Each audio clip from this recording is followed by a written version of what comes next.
Good evening, everybody. Welcome to the Chelsea and Presto show. This is the fifth one. Chelsea, how you doing tonight? Absolutely wonderful. How are you? Good, good. Yeah, hoping that we worked all the kinks out, or most of the kinks out of the audio.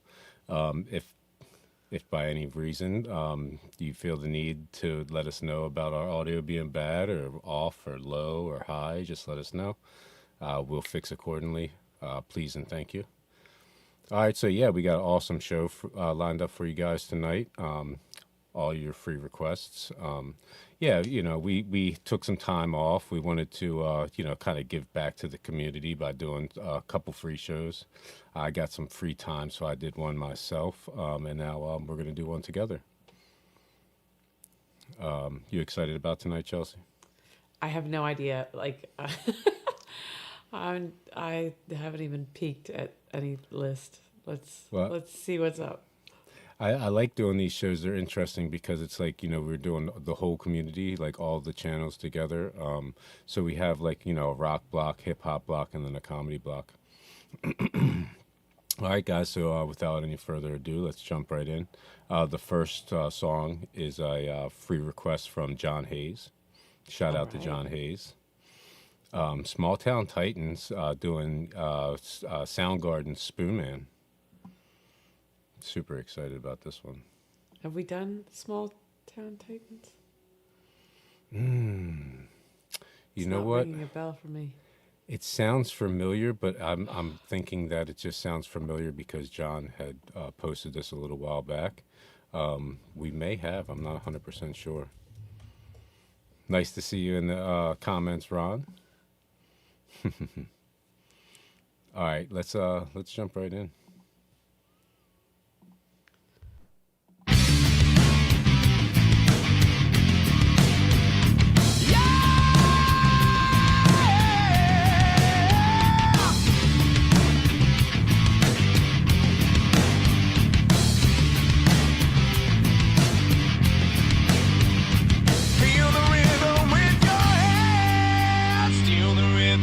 You can. Spoonman.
Oh man.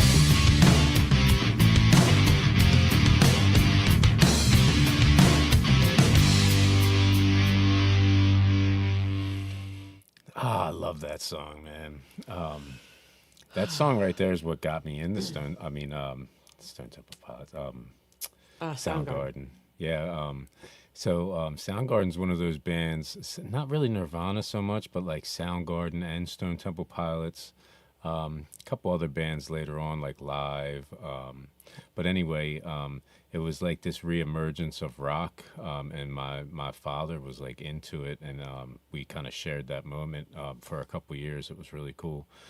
Yeah, I thought was probably their biggest song, one of their biggest songs. They had a bunch of big songs, you know. But yeah, it's a really cool idea for a song, you know, making a song about this interesting artist, you know, musical artist, just a different kind of musical artist. But it's got a really good jam to it, right? How do you feel about this song, Chelsea?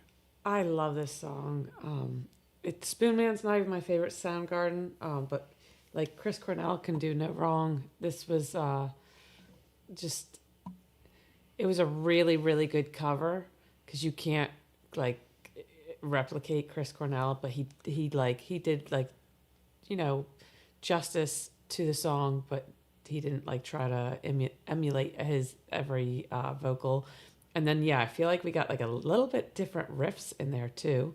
But it was Spoonman. It was really much, cool yeah. cover. Yeah, it was a pretty good cover. I'm gonna go 9. It's a solid cover. Big shoes, but they rocked it. Yeah, I enjoyed that thoroughly. I thought it was a cool idea to do like the little lyrics on the side too. Yeah. It's like you get a music video and a lyric video in one. Yeah, I thought he did it justice. Obviously, he's no Chris Cornell, but nobody really is. You know what I mean? But That broke me when we lost it. To be that close, and the drums on it were really good. I enjoyed that a lot. They were spot on, I want to say. But yeah, very, very, very, very cool. Yeah, they definitely had the little jam down, and the guitarist wasn't bad either. Like that little solo was nice. It's not like the hardest solo in the world, but it was nice, you know. Like I said, it's like it was close enough to where they did it justice, you know. Yeah, it was definitely a Spoonman cover for sure. Yeah. All right, guys. Next up, the big push, Sympathy for the Devil live, and I think this is like a newer show too. We've done a couple. Who threw this one in? I think it was in like because we've done a couple from the big push. I think it was just in one of their comments. Yeah, like a repeat request. Yeah. You know, sometimes a lot of times I'll grab a bunch from, you know, the posts, and then I'll just kind of freestyle through songs, checking out comments. You know, anything that pops out to me, I'll throw on there. That helps. You know? Yeah. Cool. Yeah. All right. So this is the big push, Sympathy for the Devil live. Let's jump right in, guys.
Please allow me to introduce myself. I'm a man of wealth and taste. I've been around for a long, long year. So many a man died in pain. Well, I was around when Jesus Christ had his moment and died with a pain. Made them sure that Pilate washed their hands and sealed his fate. Pleased to meet you. Hope you guess my. Yeah, what's buzzing you is just the nature of my game. I stuck around in St. Petersburg when I saw it was a time for a change. I killed the Tsar, I killed his ministers. When his stage did scream to bang. I rolled the tank in your tables rang. When the blitzkrieg raged and the parties sang. Pleased to meet you. Hope you guess mine. What's puzzling you is just the nature of my game. Get down, come on.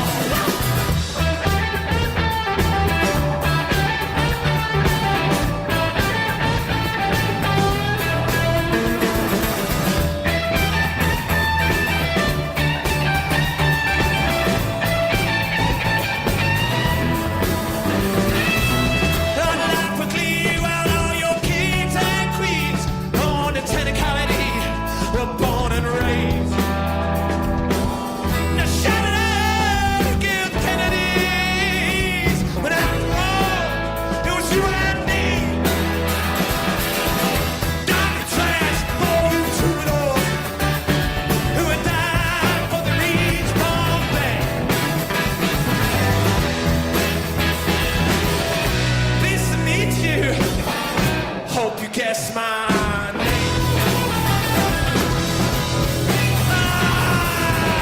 What's confusing you? It's the nature of my game. All right, everybody, together. Woo, woo. Woo, woo. Woo, woo. Woo, woo. Oh, yeah. That's beautiful. But, yeah. Every cop is a criminal. No, the sinner's slave. Or head and scales as moment. But listen, you know I need some restraint. When you meet me, have some courtesy. Yeah, or have some sympathy. Have some taste. Stop with politics. I'm gonna lay your soul away.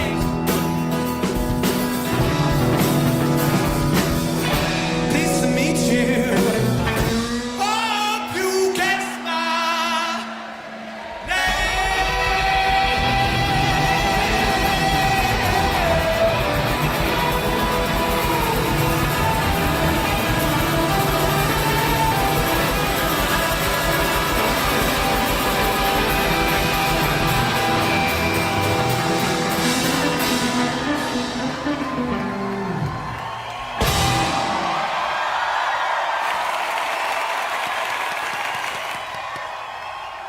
Oh, I love the big push, man.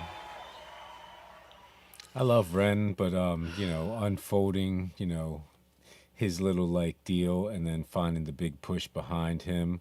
It's amazing. They're a really, really good band. But it's like the different pieces of the band fitting together so Yeah. nice.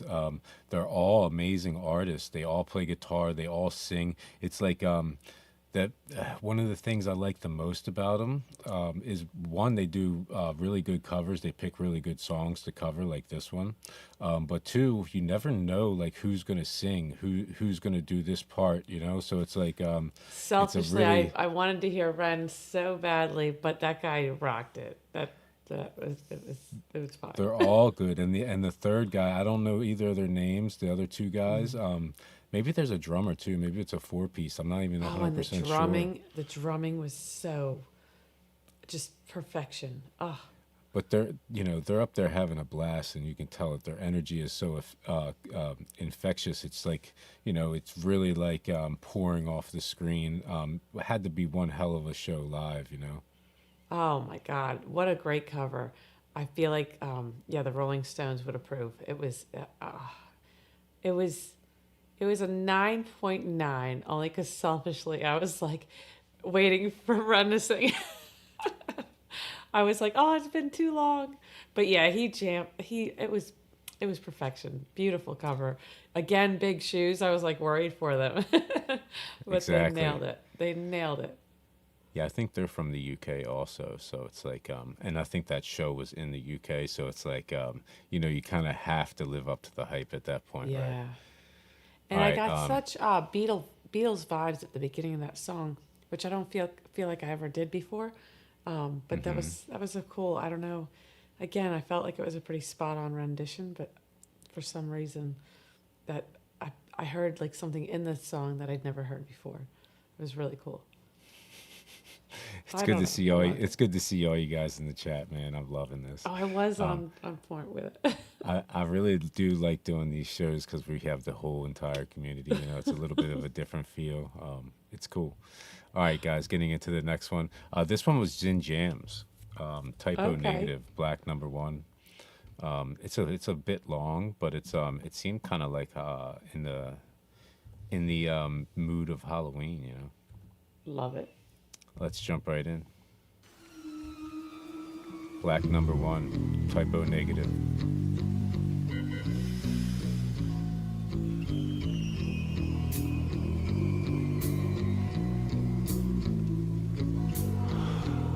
I went looking for trouble. And boy,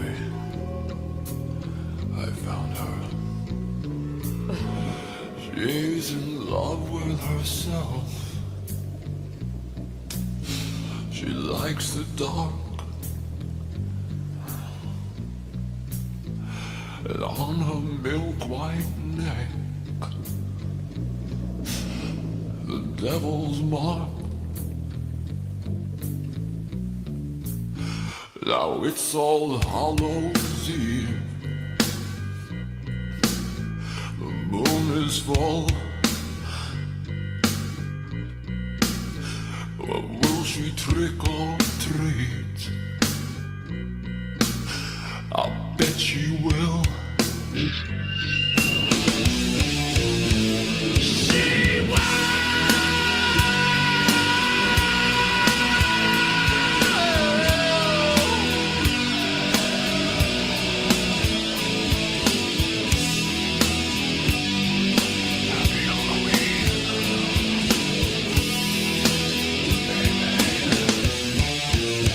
She's got a date at midnight with those fun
an erotic funeral for which she's dressed. Her perfume smells like burning leaves. But every day is Halloween.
Yeah, good to see you in here, 428 Chase.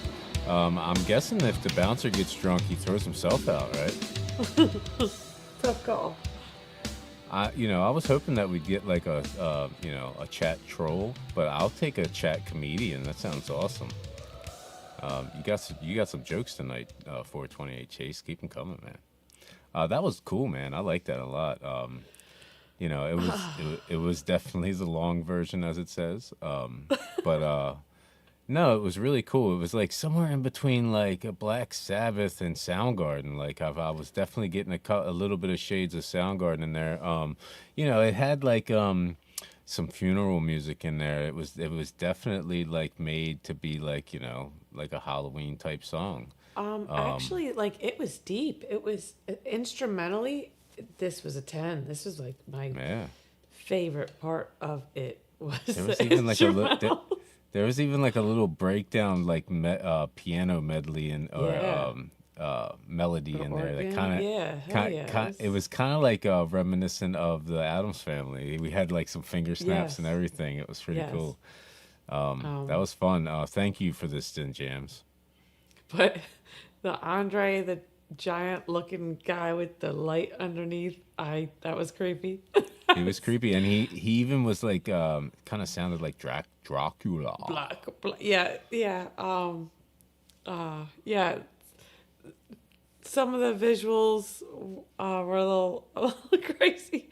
Some of the lyrics were a little crazy, but it was nice Halloween themed, and like instrumentally though it was low key, just really, really, really, really good. So I'm gonna go 9. I'm gonna go 9. I'm gonna give it a 9.5. I enjoyed that a lot more than I thought I would. And yeah, the instrumentals were insanely good. I think what it was a long version that somebody took the short video and just kind of like broke it up and like extended some parts. Yeah, it didn't need to be that long, but also I don't know. It was a cool piece.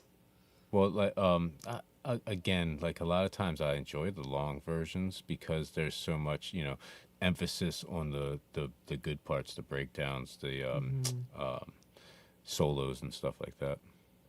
All right, guys, getting into this next one, Five Finger Death Punch, House of the Rising Sun 2025 version. I don't really know a whole lot about Five Finger Death Punch. I did one on a festo, like maybe 2 festos ago or something like that, and this came off of it. I think this might have been from Unique One, to be honest with you. Yeah, I don't know much, but everything I've heard I've really liked, so I'm excited about this one.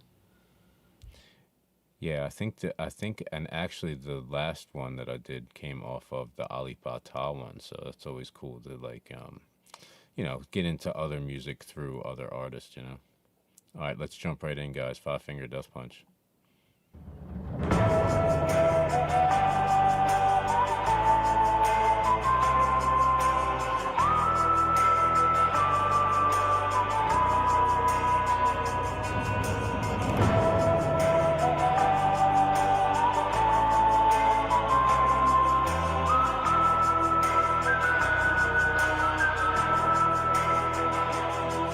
There is a house in Sin City they call the Rising Sun, and it's been the ruin of many a poor boy. And God, I know I'm one. My mother, she was a tailor, and she saw my new blue jeans. My father, he was a gambling man down in Sin City.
one. That's right.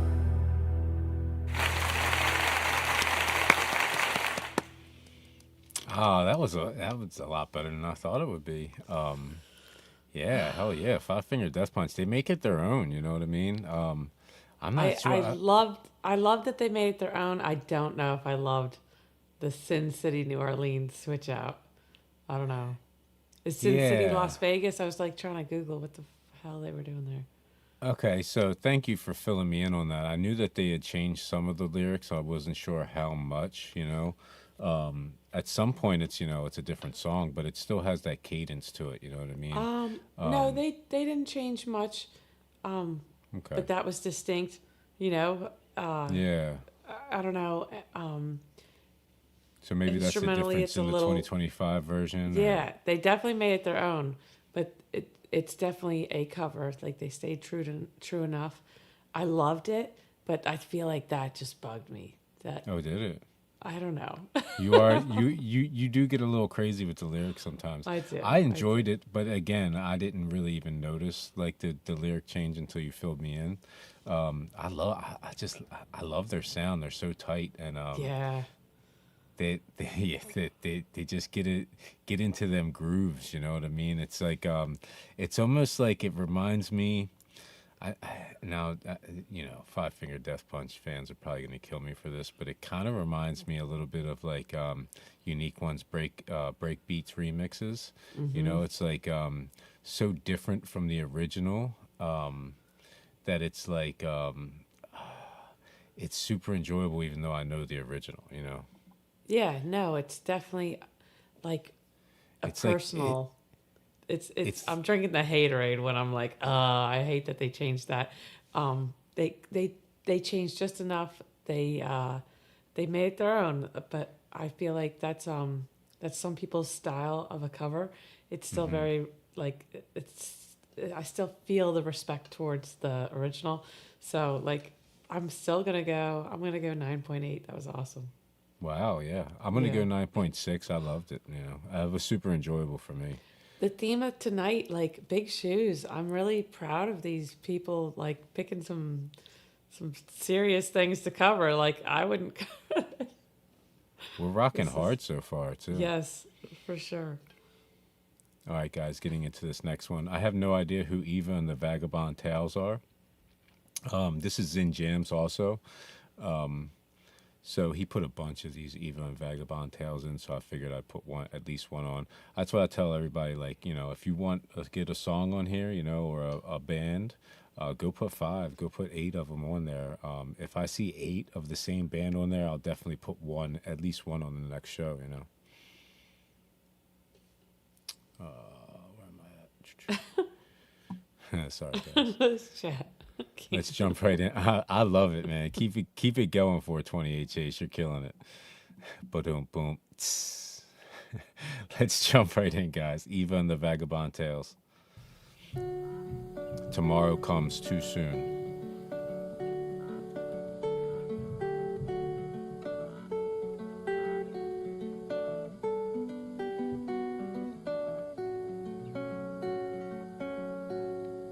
I wanted to be your moon, but no one looks up when they're lost down in the night. Always wanted to be true, but who believes you when your vest is laced with lies? And I still feel the same, since no one ever hears the cries of yesterday. And tomorrow comes too soon, and all my hopes on you. Wanted to be your song, pulling melodies that would bring you along. Wanted the torch songs gone, but every sad word form that didn't come across. And I still feel the same, since no one ever hears the cries of yesterday. And tomorrow comes too soon, and all my hopes on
Oh man, yeah, it started off a little slow. The outdoor sessions, I was like, oh, what a bad idea, because at the beginning you heard a lot of wind. There wasn't a lot of instruments. It was mostly just her. But I felt like when the instruments came in, they all sounded really good. Like it was a really good idea once the instruments came in. But at the beginning, just the wind was like a little rough to get through. It was a little hard to hear her too because of it. She was like whispering and the wind was like whipping. Yeah, and I was almost like, what? But it built the instruments, and then she was singing above the wind. Like later on, the wind, you could hear it again, but she was singing louder and clearer and above it. And at that point, the instrumentals had already like so relaxed me. And then like her vocals were, you weren't struggling to hear her at all, and it was just very, very, very, very, very pleasant, her tone. And then the wind. So like, yeah, at first I was like annoyed with it, and then I fell in love with it. 180 for me. So I'm still going like I'm going a 9.25. That was awesome. Yeah, I'm not saying that the wind was like I don't really think that I'm gonna take my score down because of it. No, It did add yeah. a certain ambiance, you know what I mean? A It certain was just part of feel the to it. piece. It was so Yeah, cool. exactly. I really enjoyed that. I felt like it was perfect too in the playlist because we were like rocking hard. I feel like we kind of came down a little bit. Maybe we could build back up after it. That was nice. That was awesome. It's in jams. I loved both of these. These were both awesome picks, man. Thank you for this. This was a 9.5 for me. Super enjoyable. Kind of, reminiscent of like some other slower, chill songs like this. Nothing that I can really like pick It out. reminds but, yeah. me of one, and I cannot put my finger on it. Yeah. But Oh, she's just got a very, very wispy voice. It's really cool. The instrumentals kind of remind me of that White Stripes song from Napoleon Dynamite. Just a similar feel, like a really Like, innocent. hey there, Delilah. It kind of real reminded me yeah, of that. kinda, yeah, a little bit. But yeah. Similar really like feel her to it, voice. right? Very cool. Yeah, thank you for that one, Zen Jams. Keep them coming, man. Throw in some more on the free request, man. We'll definitely throw some in next time. All right, guys, next up, we got another one from Ren. Hopefully we get Ren singing in this one, So this is Romaine Axia and Ren, Knocking on Heaven's Door. Live. Ooh. We got another live also. So that's cool. Let's jump right in.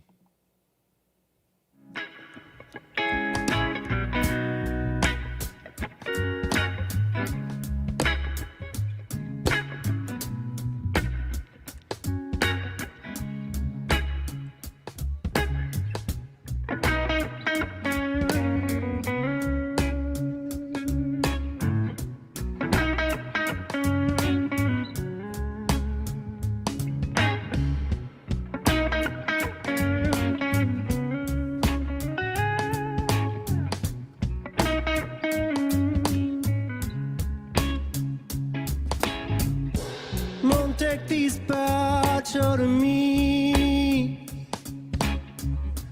I can't use it anymore. It's getting dark to see. And I feel I'm knocking on heaven's door. Knocking on heaven's door. Knocking on heaven's door. Knocking on heaven's door. Knocking on heaven's door.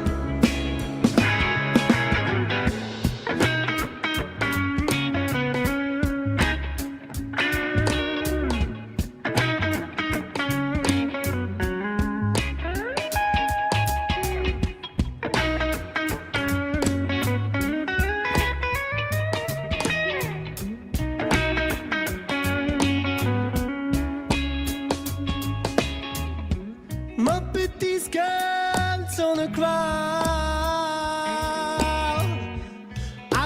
see them anymore.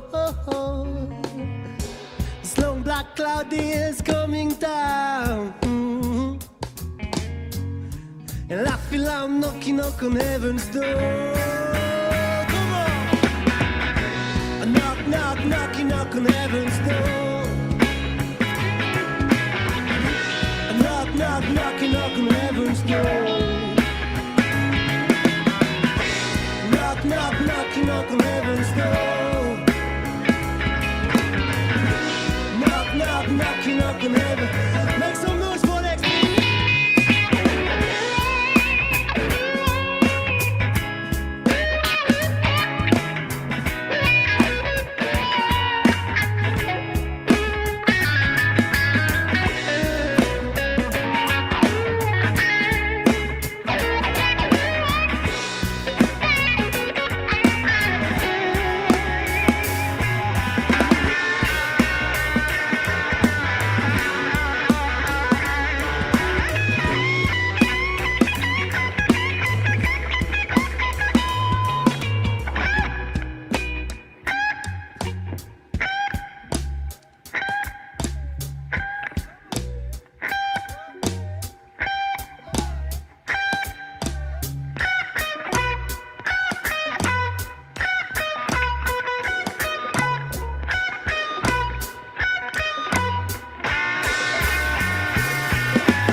Mama, take this badge off of me,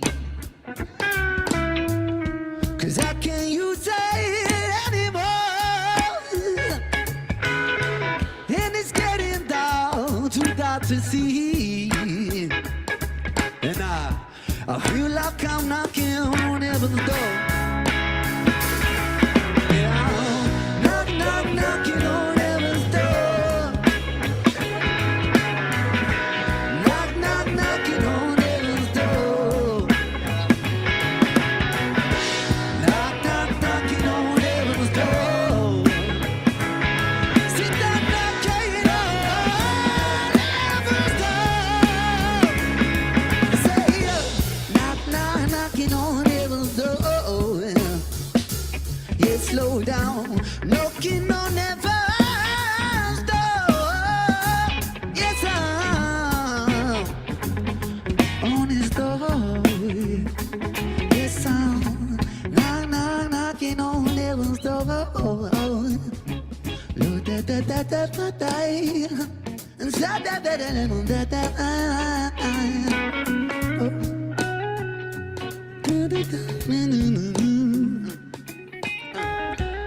Mama, take these guns off of me, 'cause I can't use them anymore. And it's getting down to dark to see. I feel like I'm knocking on heaven's door. Yes, I'm knock, knock, knocking on heaven's door. Woo! Yeah, I'm knock, knock, knocking on heaven's door. Oh, yeah, knock, knock, knocking on heaven's door. Say, lady, I'm knock, knock, knocking on heaven's door. Amen.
Yeah, so I'm not sure why that's not the big push. The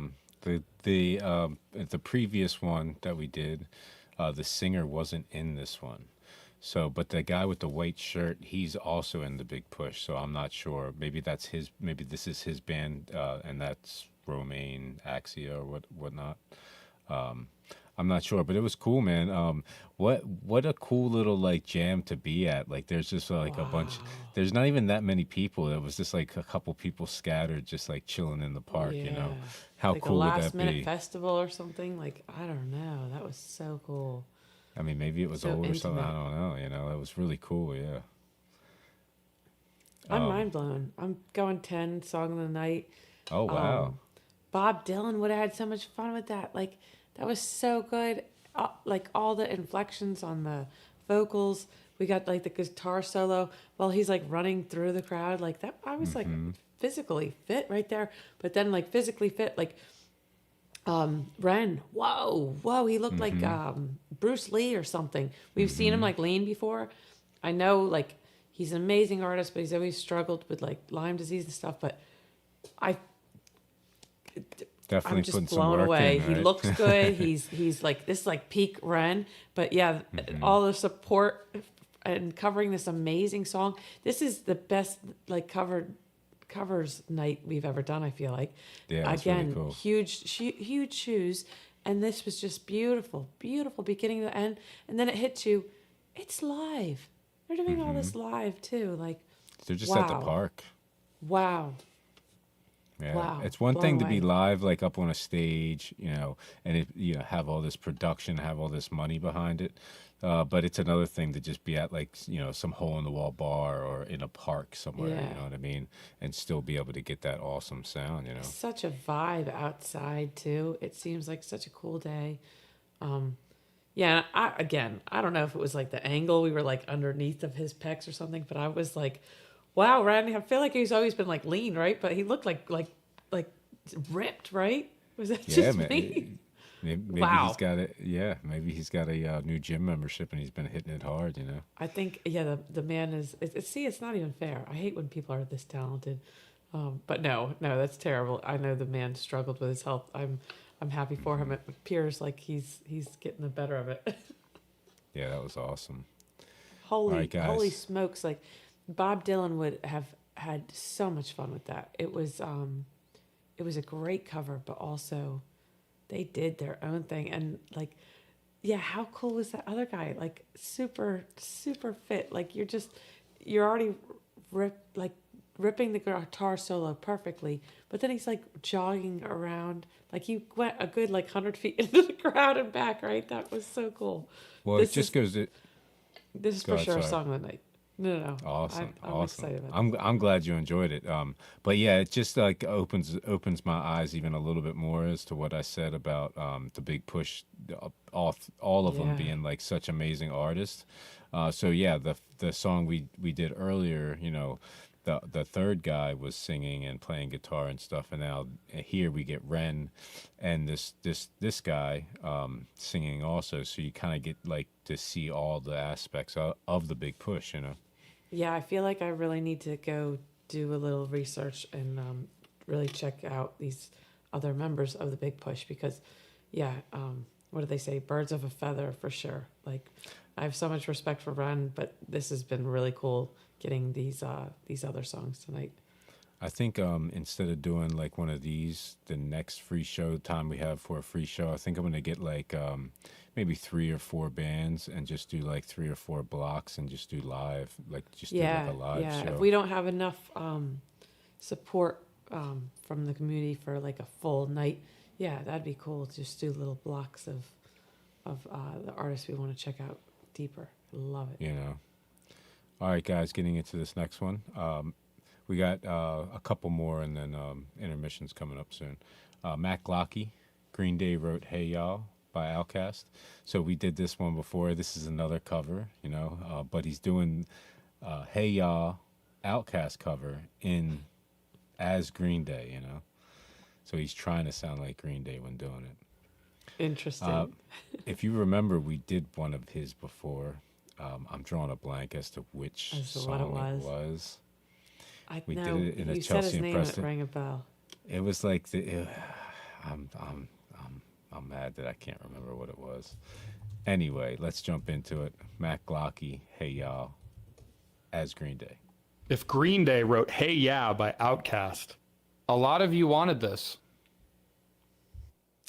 My baby don't mess around because she loves me so, and this I know for sure.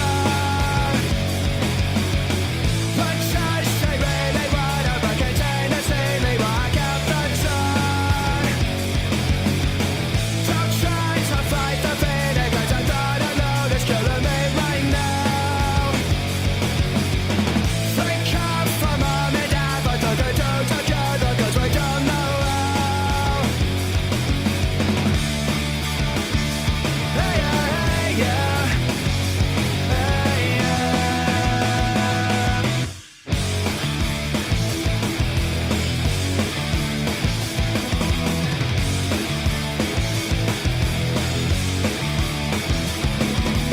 Oh, you think you got it, but got it in the minute, so there's nothing at all.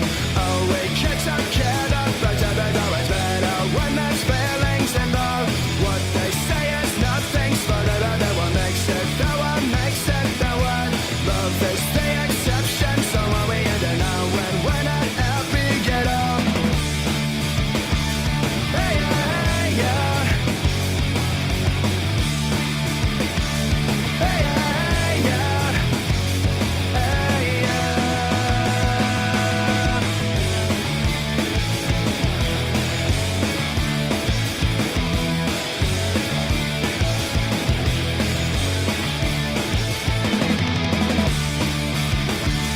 Hey, yeah, hey, yeah.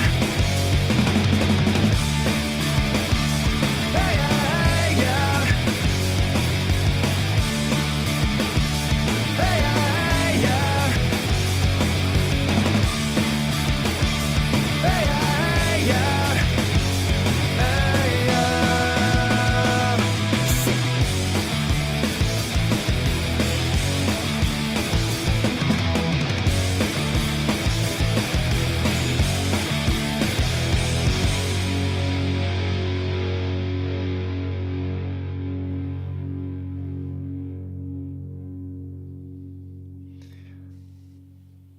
That was pretty good. I think I think I remember him again, like, but I can't remember the song he did.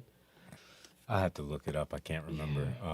But yeah, that was a good. That it's like it's hard to do a cover, much less do a cover that sounds like Green Day. It Yeah. kind of was giving me like Basket Case vibes. He definitely did good, like portraying Green Day. The OutKast song, like at the beginning, it was more reminiscent. Later on, it lost its luster for me, I guess.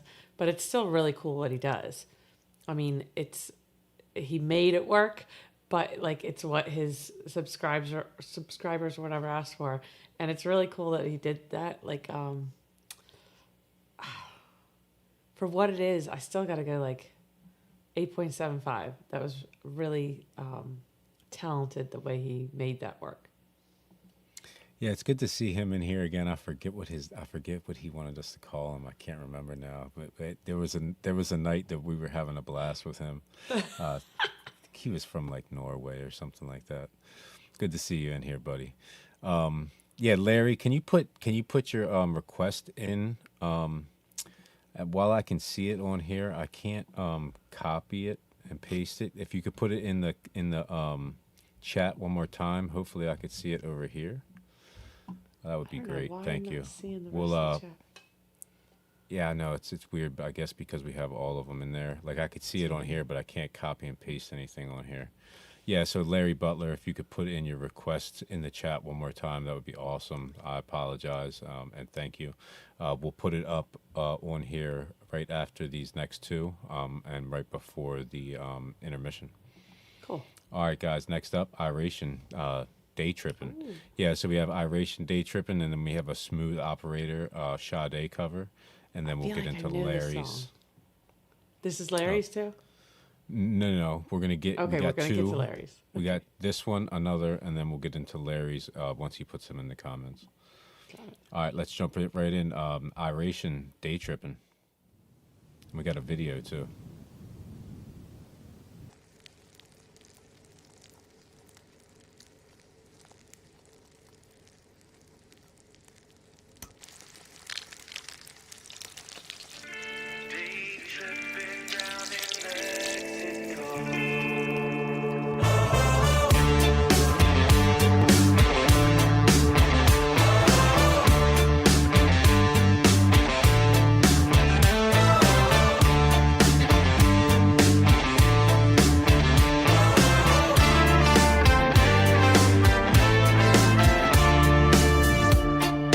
Met a man at Las Rocas,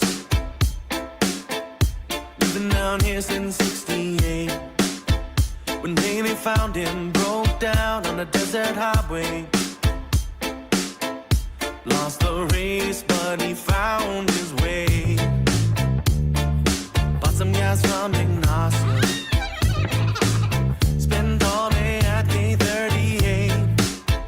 He said he lost his senorita, and he asked me, have you seen her? And pointed down to the shore. There's a place that I wanna go. Waves are fast, but the time moves slow. Mezcal and a cloud of smoke. Day tripping down in Mexico.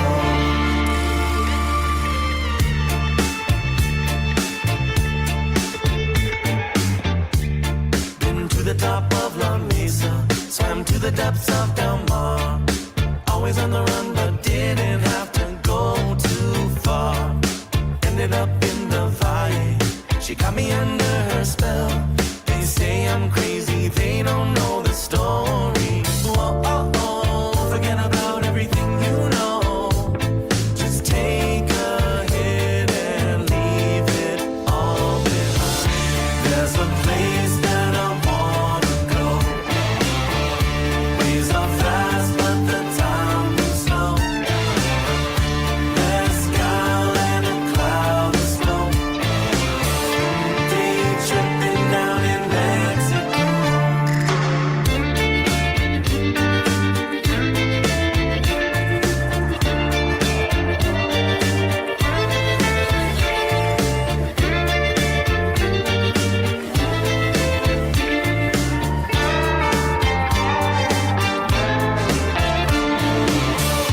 There's a place that I wanna go. Waves are fast, but the time moves slow. Mezcal and a cloud of smoke. Day tripping down in Mexico.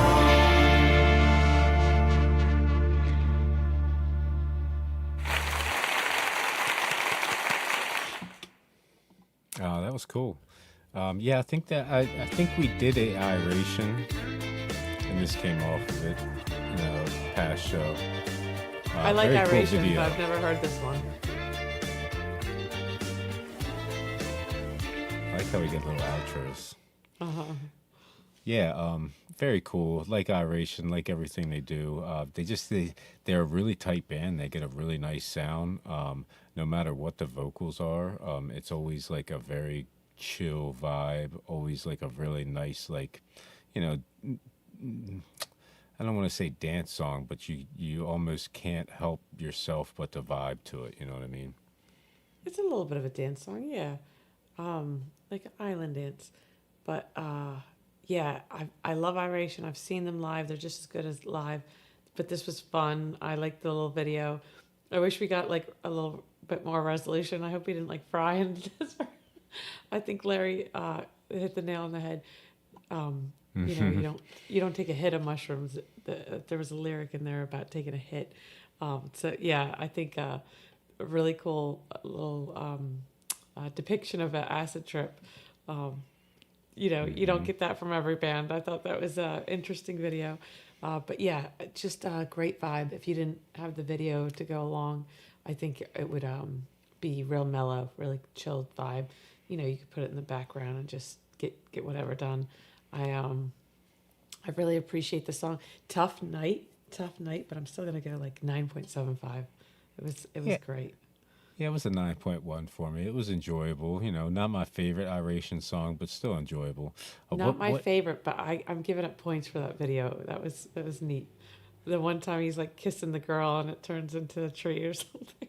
Yeah, it was a cool video. It really was. Yeah. What a terrible place to be on a trip in the Yeah, desert. I'm right? worried for the guy. That's the only thing I didn't like at the It's end. probably I'm the like, worst place you could be. I hope he has water. Finds his way home at the end. All right, guys, getting into this next one, and then we have two from Larry Butler after. Smooth Operator, Sade cover, performed by the Graystones. So I had actually saw this song, but Ron L put this one in. So let's jump right in. I thought it was interesting that it was a Sade cover, Smooth Operator.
Graystones. What a bunch of Wow, smooth right? operators.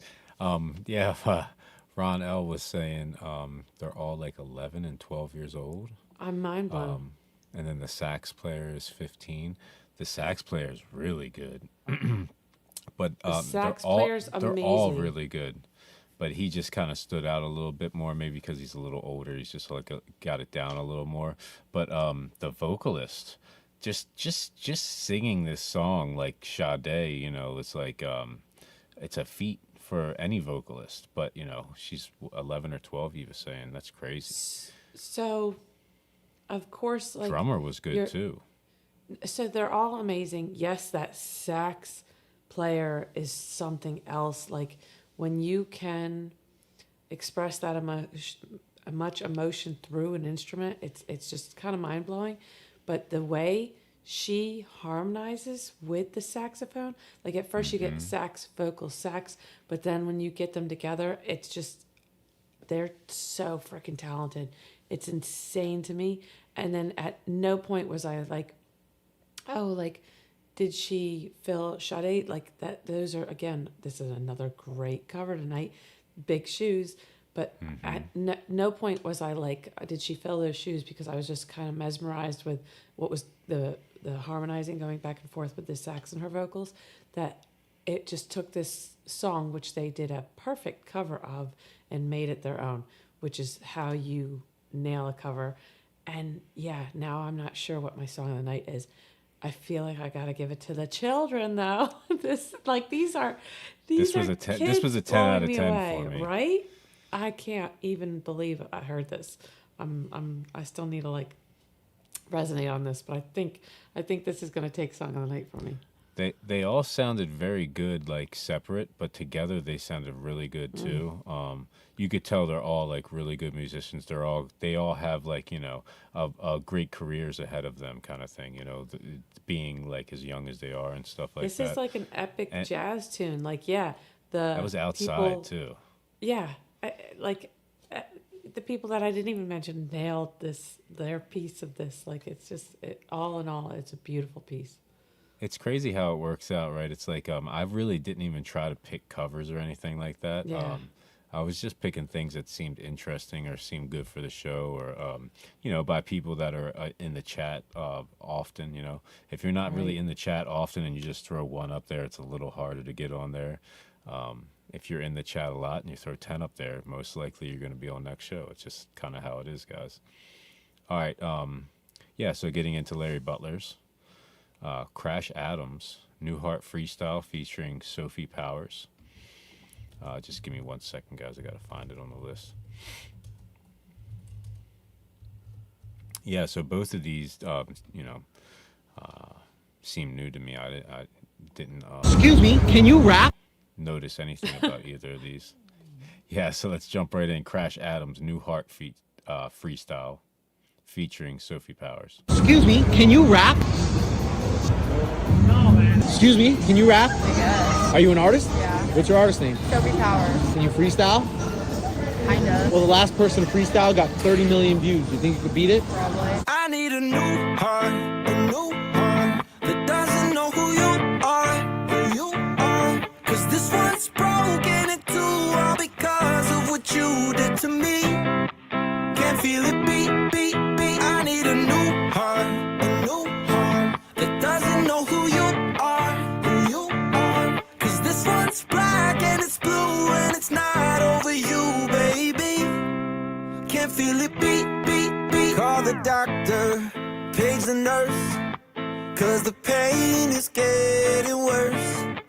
All the sleepless nights, I'm tired of suffering like I've been. I tried medicine, I tried therapy, I tried somebody else for a couple weeks. Now I know why it's been so hard to breathe. Yeah, I need a new heart that doesn't know who you are. Cause this one's broken in two, all because of what you did to me. Can't feel it beat, beat, beat. I need a new heart that doesn't know who you are. Cause this one's black and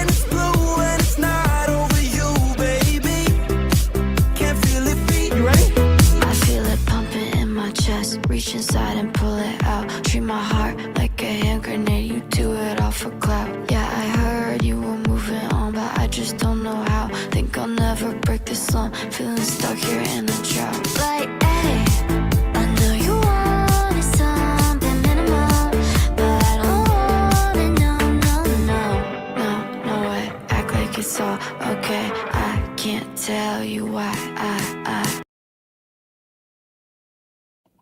Was that it? Oh man. Is that it? I feel like that's not fair. Oh man. Yeah. Just pulled the rug out from under me. That was cool though. I enjoyed that. Maybe I don't know. Yeah, I need a second. Yeah, it was super poppy in the front in the beginning, but I was down. It's like It's kinda cool like that she just had that as it was a freestyle, you know. yeah, her. I never her even thought freestyle- about freestyling besides like hip hop, but I mean, I guess you could freestyle anything, right?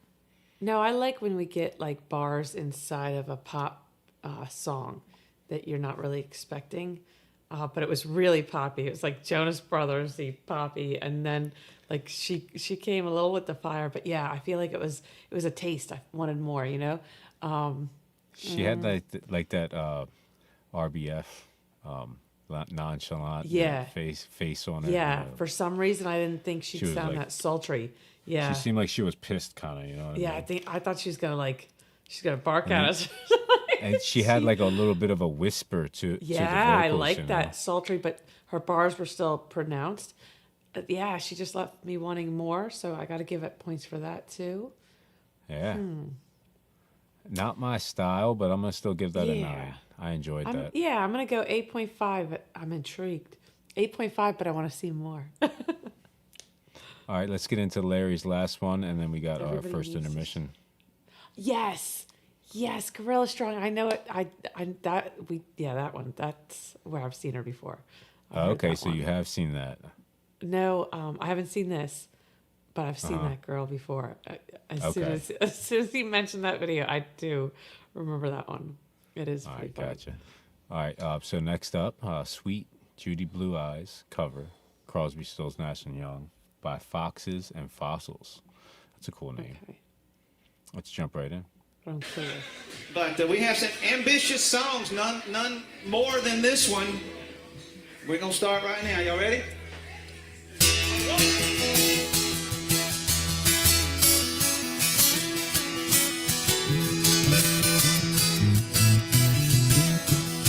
It's getting to the point where I'm no fun anymore.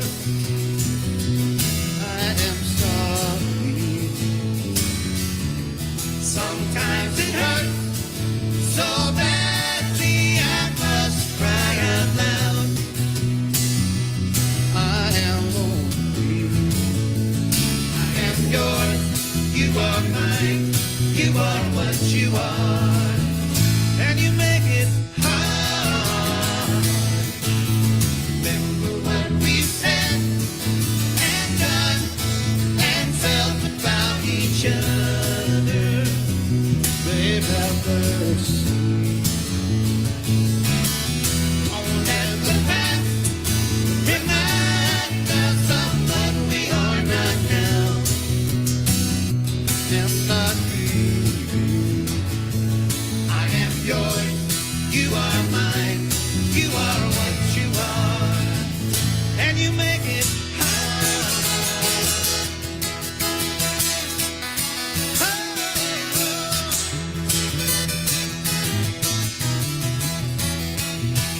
tearing yourself away from me now. You are free, and I am crying. This does not mean I don't love you. I do. That's forever. That's for always. I am yours. You are mine. You are what you are. And you make it hard. Something inside is telling me that I've got your secret. You still kiss me. Here is the knot and laughter, the key to your heart. And I love you. I am yours.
Losing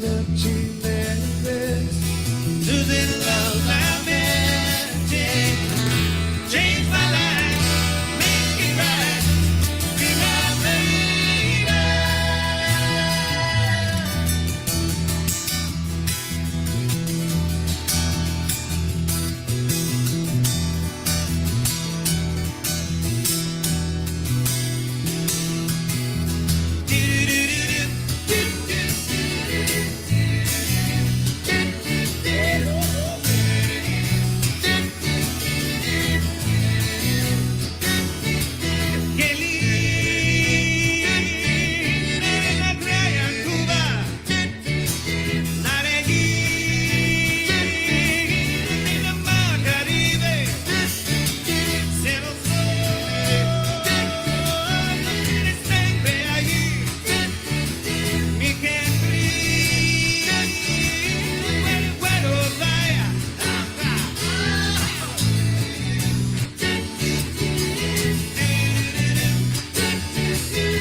Oh, what a cool song, man. There was parts in there that were like giving me like Led Zeppelin vibes, like the bass line Yeah. and the acoustics. But then there was also like a bluegrass feel to it. Some really good vocal harmonizing. Yeah, and then that breakdown, that doop doop doo doo. That remind. I don't know if that's like taking was taken from there exactly, but that's the Chipmunks song, man. That's what it reminded me of, at least. I went in somewhat clueless, but like Crosby, Stills, and Nash, I was like, I'm gonna know the song. I knew the song, but it's not like I hadn't heard it enough to say, oh, they were spot on or not. But Gotcha. there was a point, very early on, where the older gentleman, like a little thicker guy, he sings so deep and buttery smooth, but then like he's got like almost a wispiness to his higher notes, and then like you trail off of him to like one of the first times they harmonized like four of them at one time, and it's just so beautiful. Like if this isn't another amazing cover tonight, like just the amount of talented vocalists on that stage was kind of mind blowing in itself. I'm gonna go 9.5 again. Like I know it's been like a super high scoring night, but these guys were just amazing. I'm gonna go 9.8. That was super enjoyable for me. I felt like the mix was a little bit too high at the beginning. Like the guitars were a little too clean, a little too high pitched. But besides that, everything was perfect. And bringing back to nostalgia of the Chipmunks, like again, it's like driving me crazy. Like I'm pretty sure they used this song for the Chipmunks theme song from, I was a little kid, watching Saturday morning cartoons. It's just bringing back them memories, Well, Crosby, Stills, and Nash, I wouldn't be surprised if they were My involved in that. my theme mom song. definitely listened to Crosby, Stills, Nash and Yeah. Young, and Neil Young. So I might have heard this song like a while back. I have no idea. Debut album 1968. Yeah. See. They've been around a lot. All right, guys, let's get into this first intermission. Unique One versus Bob Marley. We'll be back. She's shopping. Oh, hold on, I gotta find it. I almost put the wrong thing on. We haven't done the Bob Marley one in a while. There you go. Yeah, if you like those unique beats, make sure you follow. He's amazing.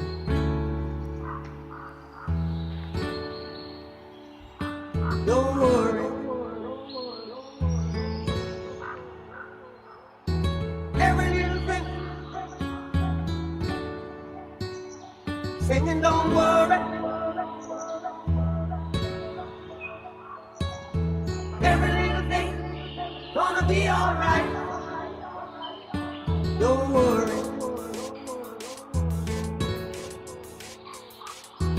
Every little thing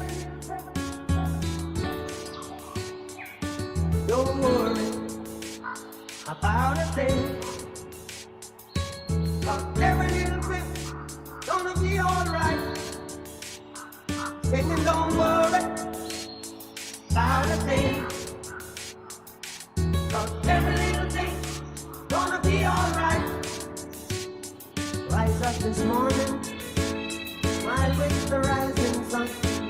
Free little bird, sit by my doorstep, singing sweet song, a melody pure and true. Singing, this is my message to you. Singing, don't worry about a thing. Every little thing gonna be alright.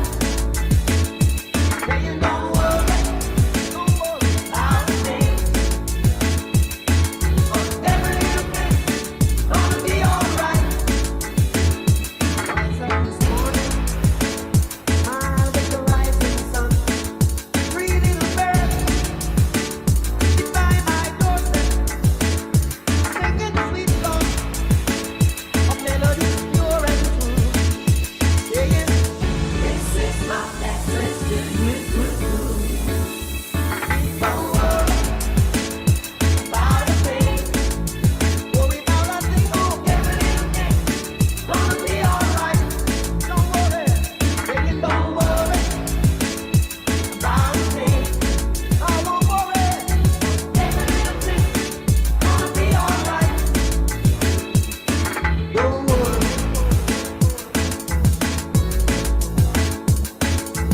Every little thing. Singing, don't worry. Every little thing gonna be alright. Don't worry about a thing. Every little thing gonna be alright. I won't worry. Don't worry about a thing. Every little thing gonna be alright.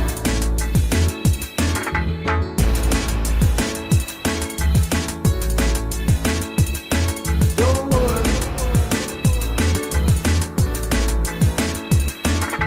Every little thing. Don't worry.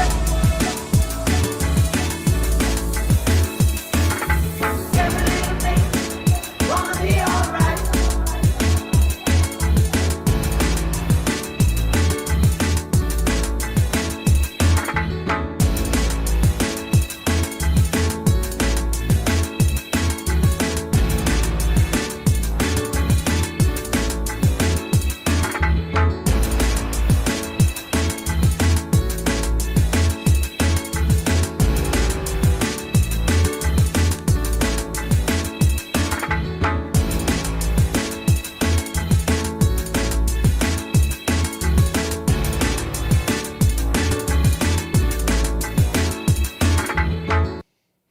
Unique one, killing it, man.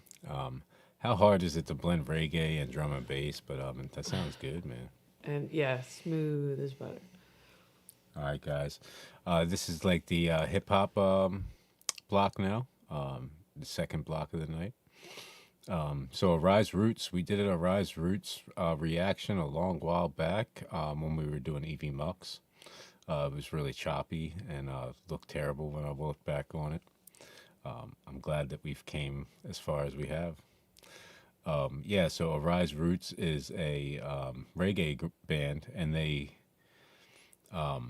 commented on our reaction. So I put this on here actually, just because I wanted to kind of make up for the terrible, choppiness of the reaction that they commented on. Love Arise Roots though, from what I remember of it. Do you know Arise Roots at all, Chelsea? Yeah, again, like I haven't seen their shows or anything, but there's a couple songs I listened to that I really enjoyed. This Arise Roots. But yeah, I feel like I remember our last reaction. I think they have a collab or two with some bands that we know too. I'm not 100% sure. I'm going to check into them more after this actually. Let's jump right in. Arise Roots.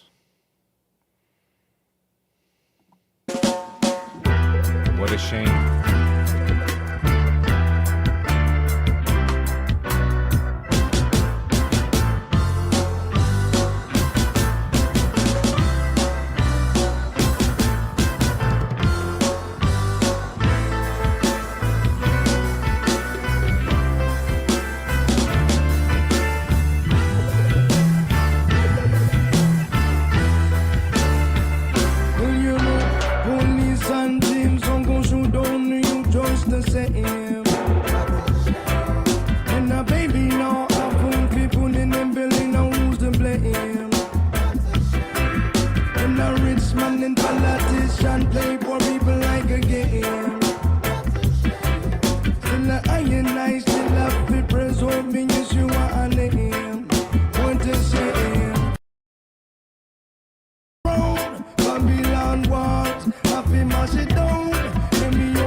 Oh man, maybe it just kind of went with the album or whatnot. Like they changed the radio station. I don't know. Couple abrupt endings on some songs tonight.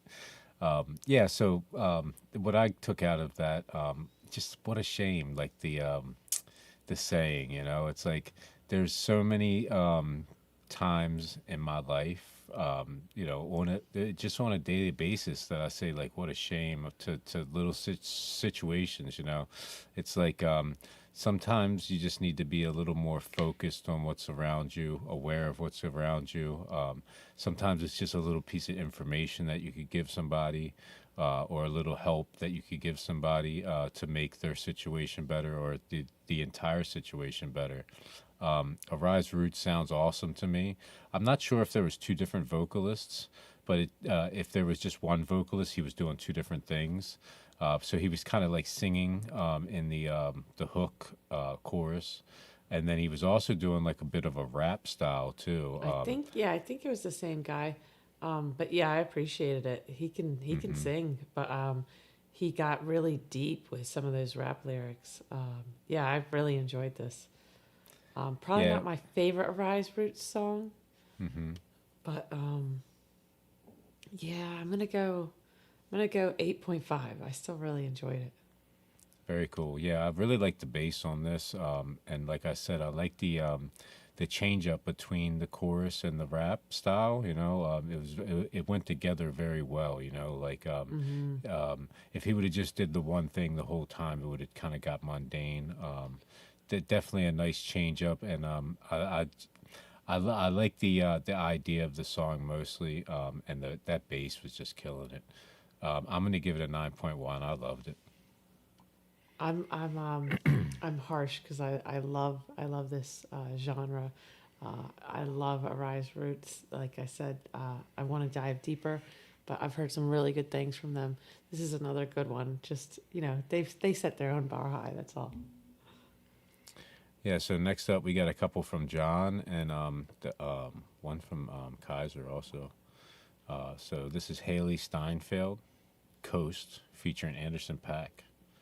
Love Anderson Paak. I think I said this to John after seeing this in the comments. Anderson Paak did a couple songs with Wax and Dumbfounded back in the day. Before his name was Anderson Paak, it was Breezy Lovejoy. Love Anderson Paak's style. Love his voice. Love how he has kind of like a rap sing style, like somewhere in between, Let's jump right in, guys. Haley Steinfeld, Coast, featuring Anderson Paak.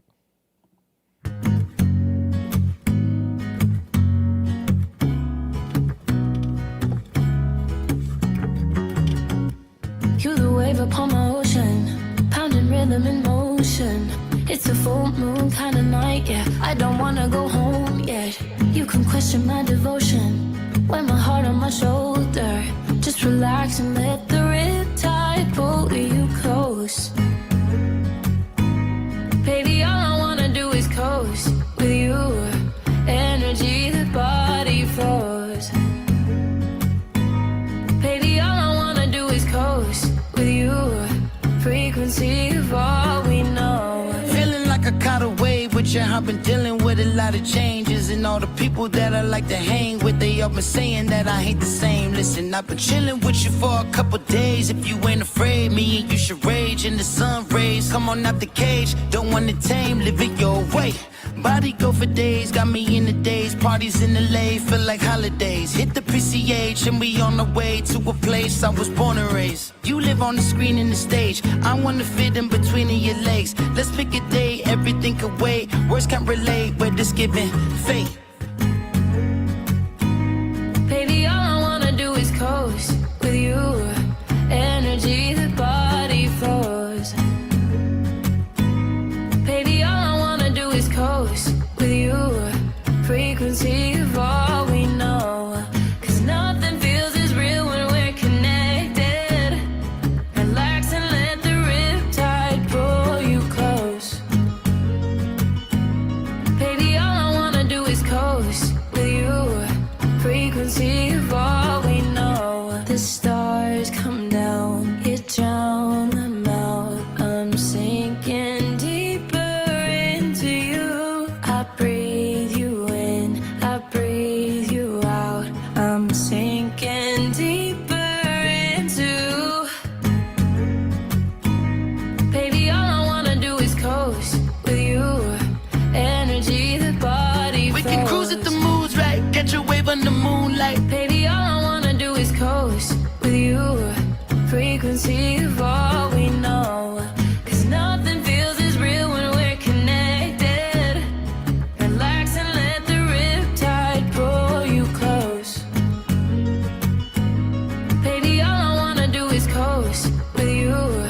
Frequency of all we know. Oh man, that was cool. I really liked, the change up between her singing and him like doing. It's rapping, but it's like it's very sing songy, So it kind of like it melds in with the vocals very well. I've always liked him, but wow, this chick, she's amazing. It's not even sultry. It's like whatever that feminine power is, she's got it, and it's just so beautiful. But then his just slightly more aggressive, definitely masculine bars on there. But also, the man can sing. It wasn't just rap. It was so complimentary. The feminine, the masculine, and then the beat the beat could just go on for days. I really, really enjoyed this. This is not, usually I'm more the rock and roll, the reggae. I'm kind of shocked. This is up there for me. I'm gonna, there's, the kids might take it, but I'm contemplating song of the night here. I really am. Good. I'm kind of blown away. I'm gonna give that a 9.25. I enjoyed it a lot. They've really created a really nice vibe. Yeah. And it's cool. Thank you for this information, John. She's actually an actor, right? Or actress. I had I'm sorry. no idea. This lady is not on my radar whatsoever. Yeah. Thank you, John. The TV Apple Plus TV series Dickinson. She is now. She portrays Emily Dickinson, so I imagine that's the lead role. Great. Another one of these with all this talent. She sings like this and acts. Great. Good Very for cool. her. Very cool.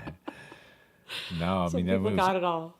It was a very good choice to get Anderson .Paak to do that. Like I said, it was a very nice change up between her and him in the song. It was complimentary. It was but yin it and still yang. melded. It still melded Yeah. together very nice. Yeah, I loved it. the vibe they created was outstanding. All right, guys. Next up, Childish Gambino, "Me and Your Mama." I've heard of Childish Gambino. I don't really know anything much about him besides I've heard his name before. That do you American know- one, the one that got really big, that went viral and Okay. everything, put him Yep. on my radar. When you But yeah, said he's that, I know what you're talking about now. I Yeah, what wasn't is even that song sure that called? that was This Is America. Yeah, that blew that him right? up. But yeah, everything I've that heard was a while since ago, then. so. Yeah, like I said, everything I've heard since then, I've been impressed. But "Me and Your Mama," I'm not. I feel like that would ring a bell. It's the lyrics. And this was Kaiser's from a Cool. while back. So let's jump right in, guys. Childish Gambino, "Me and Your Mama."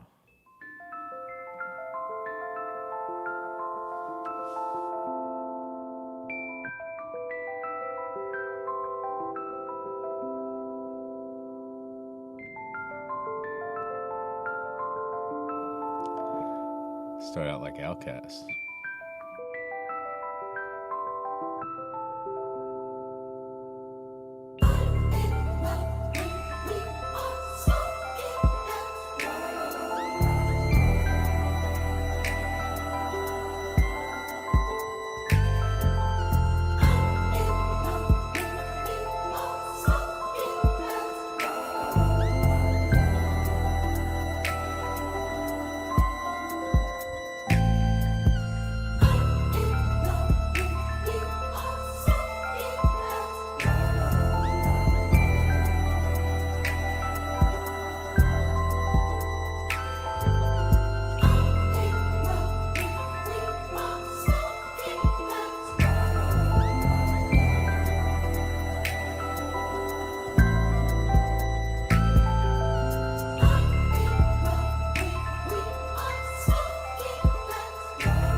Very interesting, right? At the very beginning, I was like, "Oh wow, they said the same thing over the smoking out la la la la or something." When I said OutKast, that's what I think Bombs Over Baghdad. It kind of starts out very similar, a little bit of a different tempo and stuff, but that's what it reminded me of. What tempo? Yeah, it was like at the beginning, very Just, OutKast. just the way it started off. It was kind of interesting too. That change up, it was like a minute and a half. You know, we had that extended intro. That was kind of more like a newer hip hop rap type beat. You know, with that sub bass in it, and then it kind of switched up, and it was more like a soul. Yeah. You know, like I was more really like a digging that vibe. throwback vibe to it. You know what I mean? And then him like he almost had like some screams, like yeah, like almost James Brown esque or something like that. Like very cool, very artistic. I enjoyed it. I thought it was a little bit, you know, the intro and outro was a little bit drug out a bit. But besides that, I thought it was a really nice art piece, really nice, very interesting song. I'm going to give it a 9.25. I'm gonna give it a 9, but probably because I don't fully understand it. Instrumentally, I loved it. Yeah, it was lyrically a little stale at times, but I think he was like showing some really cool contrast with like the cries in some of the vocals, like the meat and potatoes we get in the middle. I think it was like maybe a piece about like mental health, but there was like definitely some like aggressive, desperate, like I don't know. It seemed like such a really chill instrumental vibe with like you know, so far from chill lyrics. So yeah, it was it's really cool. It was, like you said, an art piece. Maybe not like the coolest song, you know, that we heard tonight, but really, really cool piece as a whole. But yeah, I dug the instrumentals from beginning to end for sure.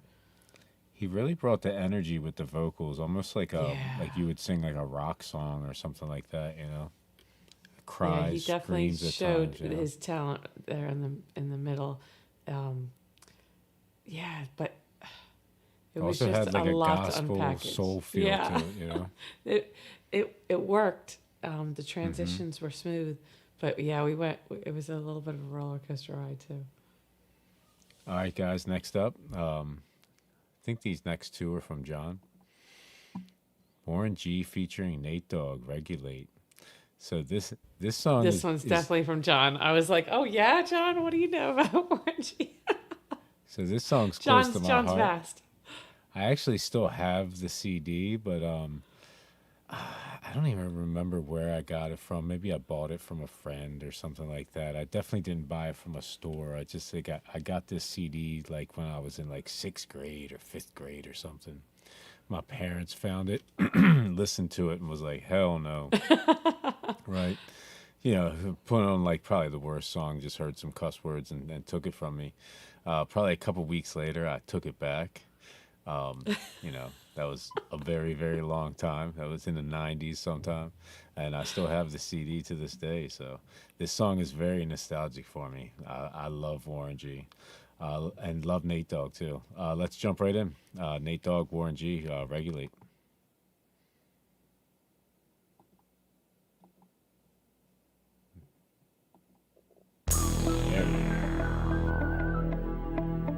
regulators. We regulate any stealing of his property. We're damn good, too. But you can't be any geek off the street.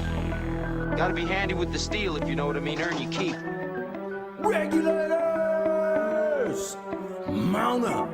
It was a clear black night, a clear white moon. Warren G was on the streets trying to consume some skirts for the E, so I could get some phones. Rolling in my ride, chilling all alone. Just hit the east side of the LBC on a mission trying to find Mr. Warren G. Seen a car full of girls, ain't no need to tweak. All of you search know what's up with 213. So I hooked a left on 21 and Lewis. Some brothers shooting dice, so I said, let's do this. I jumped out the ride and said, what's up? Some brothers pulled some gas, so I said, I'm since these girls peeping me, I'm gonna glide and swerve. These hookers looking so hard, they straight hit the curve. Want to bigger, better things than some horny tricks. I see my homie and some suckers all in his mix. I'm getting jacked, I'm breaking myself.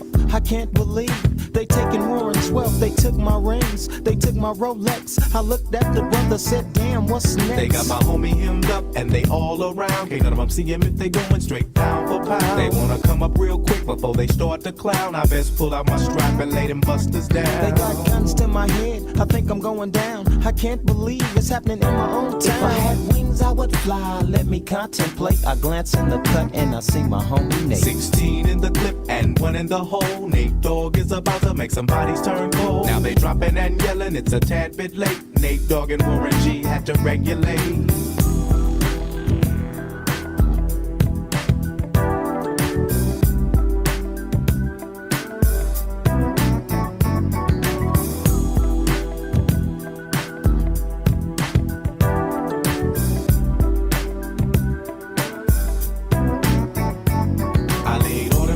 I let my gat explode. Now I'm switching my mind back into freak mode. If you won't skirt, sit back and observe. I just left a gang of those over there on the curb. Now they got the freaks, and that's a known fact. Before I got jacked, I was on the same track.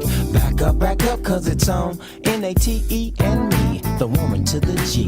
Just like I thought, they were in the same spot, in need of some desperate help. The Nate Dogg and the G-Child were in need of something else. One of them names was sexy as hell. I said, ooh, I like your size. She said my chords broke down and just sing real nice. Would you let me ride? I got a car full of girls and it's going real swell.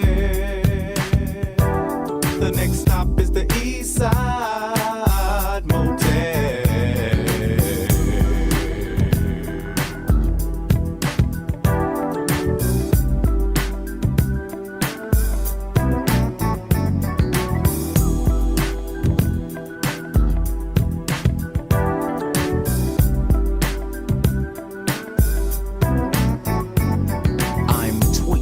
To a whole new era, G-Funk, step to this, I dare ya. Funk on a whole new level. The rhythm is the bass and the bass is the treble. Chords, strings, we brings melody. G-Funk, where rhythm is life and life is rhythm. If you know like I know, you don't wanna step to this. It's the G-Funk era, funked out with a gangster twist. If you smoke like I smoke, then you're high like every day. And if your ass is a buster, 213 will regulate.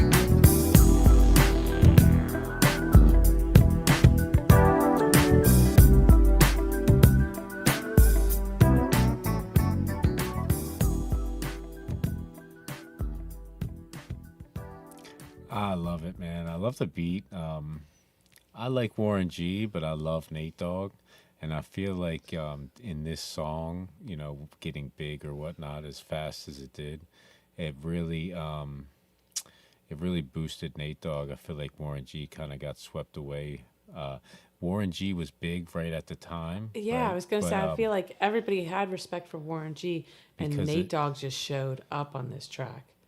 Well, this was Warren G's like debut album, or like first album that was like, you know, got big. So Warren G kind of blew up right instantly when this all came out. Even had like a couple more, 1 or 2 more singles off of that album. But I feel like Nate Dogg, it really boosted his career, you know. The beat is so smooth, and Nate Dogg's lyrics, like he tells the story just as well as Warren G, but it's buttery smooth, and it's like just these fire bars without any aggression.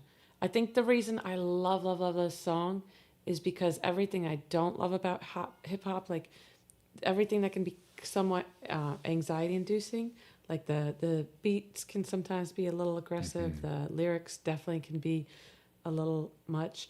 But this is just so smooth, like, and they're hard lyrics, you know, just delivered just so chill.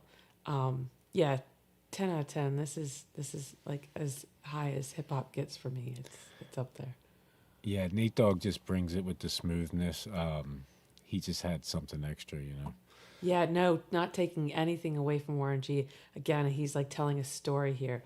Fire bars, but just exquisite delivery. Like everything is pronounced. You're following along. But then, yeah, Nate Dogg just brings like this charisma and smoothness to the lyrics. I can't even describe it better than smoothness. But it's definitely like a nice highlight. And he steals the show. Yeah, it's really cool. But again, not taking anything away from Warren G and his bars. And then the beat together, like it's one of the better hip hop beats for me. Just again, I can't even call it easy listening because there's just like a little too much going on. You have to kind of almost dance to it as you hear the story. So it's everything I love about hip hop all in one perfect little package. Yeah, this song has just like multiple things working for it, and the sample, like whoever sampled this, the movie Young Guns or whatnot to start out. I think it really makes it. You know, it's just a classic and a awesome song. Thank you for putting this in, John. Yeah. All right. John, So next awesome up, one. next Very up, another. unexpected from John too. I was like, wait, what? Yeah, and both of these songs were big back in the day too. Like I remember multiple weeks of them being up on MTV. I was just like a big head at the time, you know, checking out I know MTV. this song as soon as you play it. Yeah, this is a great song too. No Diggity, Blackstreet, featuring Dr. Dre. Wax actually did a cover of this song. Maybe I'll throw it on another show, but or just check it out sometime, John. Wax's version of No Diggity. All right, let's jump right in, guys. Yeah. You know what? I like to play it. No diggity, no doubt. Play on, play it. Play on, play it. Yo, Dre dropped the verse. It's going down, fade to Blackstreet. The homies got at me, collab creations. Bump like agony, no doubt. I put it down, never slouch. As long as my credit can vouch, a dog couldn't catch me. Say out. Tell me who could stop with Dre making moves, attracting honeys like a magnet, giving them orgasms with my mellow accent. Still moving this flavor with the homies Blackstreet and Teddy, the original rough shakers. Shutting it down, good lord. Baby got them open all over town. Strictly bitch, you don't play around. Cover much grounds, got game by the pound. Getting paid is a forte, each and every day. True play away, I can't get her out of my mind. Wow, I think about the girl all the time. Wow, wow. East side to the west side, pushing fat rides, it's no surprise. She got tricks in the stash, stacking up the cash, fast when it comes to the gas. By no means average, it's on when she's got to have it. Baby, you're a perfect 10, I wanna get in. Can I get down so I can win? I like the way you work it, no diggity. I got to bag it up. Bag it up.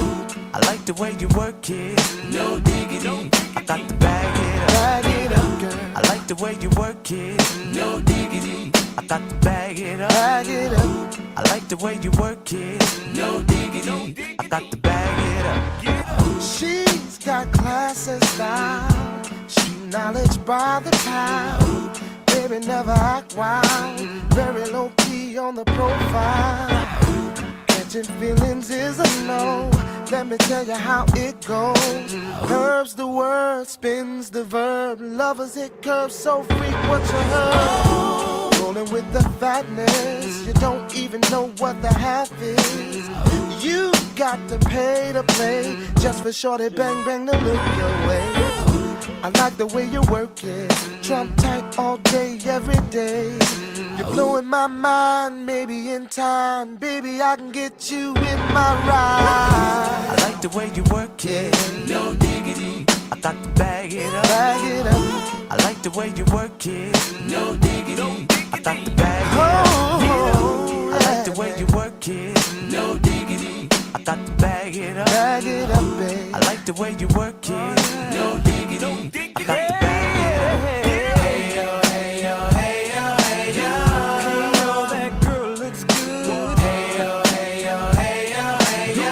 Play on, play on, play on. Hey yo, hey yo, hey yo, hey yo. You're my kind of girl. Hey yo, hey yo, hey yo, hey yo. Cause that's my peeps and we roll deep, flying first class from New York City to Blackstreet. What you know about me? Now the thing, Cartier wooded frame sported by my shorty. As for me, icy gleaming pinky diamond ring. We bees the baddest click up on this scene. Ain't you getting bored with these fake broads? How shows improves, no doubt. I've been thinking so. Please excuse if I come across rude. That's just me, and that's how a player's got to be. Stay kicking game with a capital G. Ask the peoples on my block, I'm as real as can be. Word is born, faking moves never been my thing. So Teddy, pass the word to Yogi and Chauncey. I'll be sending a call, let's say around 3:30. Queen Pen and Black Sheep. I like the way you work it, no diggity. I got to bag it up. I like the way you work it, no diggity. I got to bag it up. I like the way you work it, no diggity. I got to bag it up. I like the way you work it, no diggity. I got to bag it up.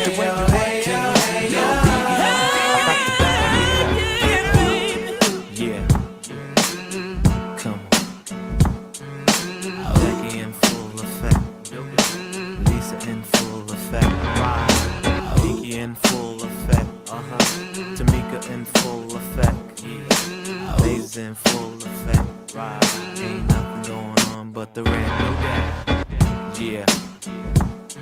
Play on, play it, play on, play it, play on, play on, play on, play on, cause I like it, no diggity, no doubt, yeah.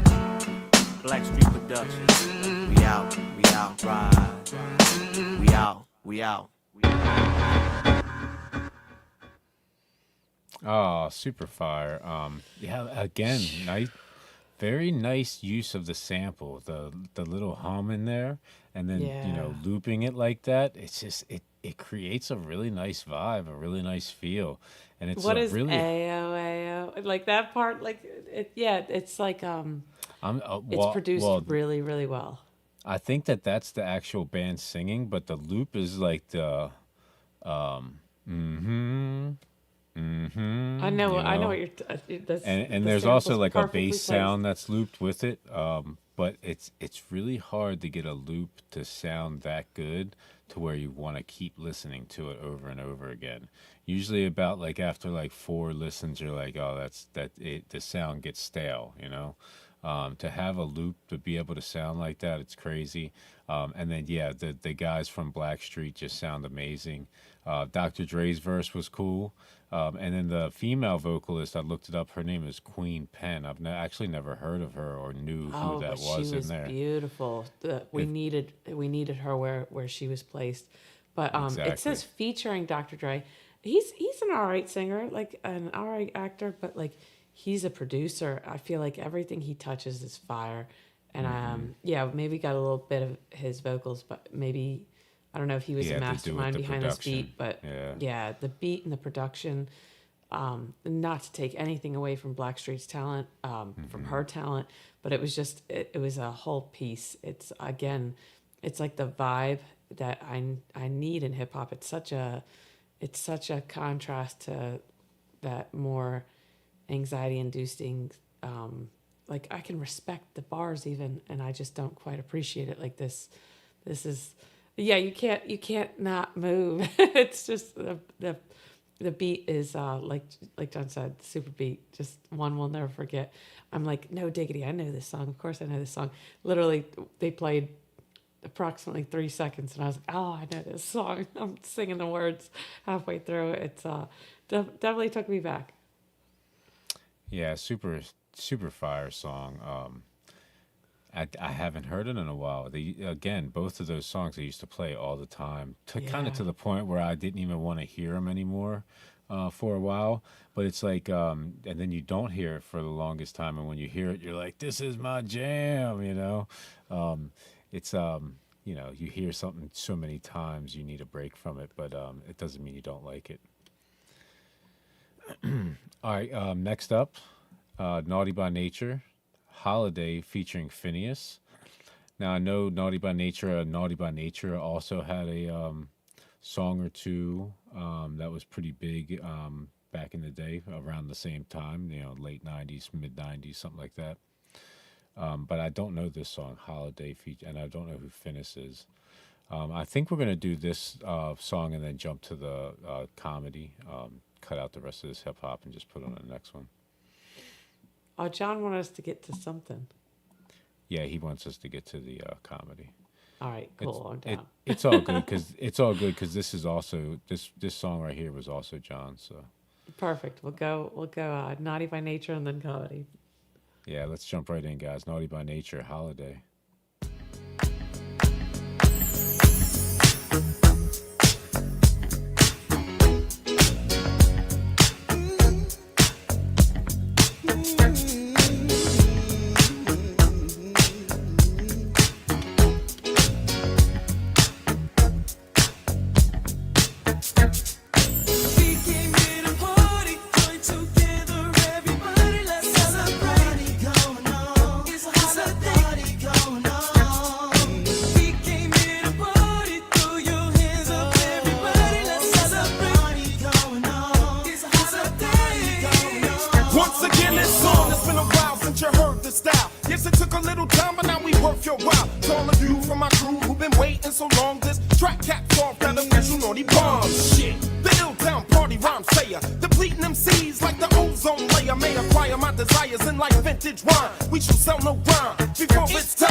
Of hip hop, I'm tired of seeing the people of my culture getting shot. And now I must step up because I know that's all we got. I must do it, pursue it before all the maggots make it rock. Hip hop, it ain't gon' die, it's gon' diversify. And as long as I'm alive, I'm gon' promote the I. And no matter how many people try to use or diffuse it, it ain't nothing like hip hop music.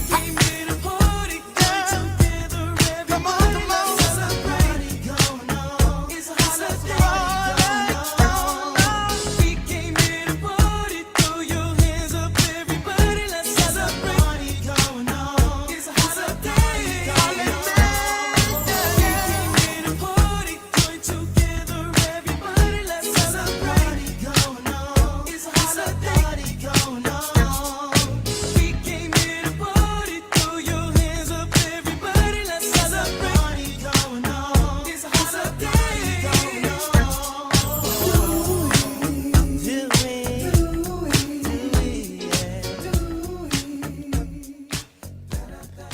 this one was fire. So this, if I knew like what this song was, I would have probably started off with it, because this is like old school, you know. This is like them doing their version of like a old school hip hop song. Yeah, so you know, hip hop started from, you know, DJs playing old funk records, old disco records, and then just like finding the break, finding like the really cool parts that they liked the most, and then looping them, you know, and then you know, eventually started like ad-libbing vocals a little bit, and then coming up with entire verses and freestyles, and you know, it was off to the races from there. But this really shows, you know, like the bridge from the funk and the disco to hip hop, you know. This was a straight up, you know, disco beat, funk beat, you know. It's kind of like in between disco and funk, to be honest with you. I would probably call it a little more disco. But yeah, I enjoyed this. So I'm guessing that the second vocalist or the second rapper was Tretch, because Tretch is a little better, and it sounded like a, you know, he had a lot better of a flow, you know what I mean? The first guy was a little more vanilla. But yeah, super enjoyable. I love this, man. It had this, and it being, you know, holiday, it's just more of a celebration song, celebration of hip hop. I love celebrating hip hop, man. This is a 9.75 for me. I love this one. The other two were probably a little bit more nostalgic. And because of that, you know, I'm a little biased. But yeah, I'm going like 9.8, 9.8, or 9.9, 9.8, and 9.7 here. Yeah. So it's still awesome. It's, again, yeah, maybe the funkier, more disco like hip hop is like everything I want in hip hop. But again, like I said, I really appreciate the bars. Like, you know, I'm more of a lyricist, so like for that reason, like some of the faster, more aggressive, up tempo stuff does impress. But this is just my kind of vibe. I this is my speed. Another awesome little block. I thought, you know, hip hop, I wouldn't be quite as satisfied at the end of this block as others, but you proved me wrong for sure. Another awesome one. All right, guys, we're gonna take a little break and then get into some comedy. I don't think we're gonna get through all the comedy, but we're gonna try. Let's be positive. I'm just being real. I'm being real. I'm not being negative. All right, guys. Unique One versus Dr. Dre and Snoop Dogg. The next episode, bass remix, drum and bass remix. I gotta find it. My bad. Give me 1 sec. And we'll be right back.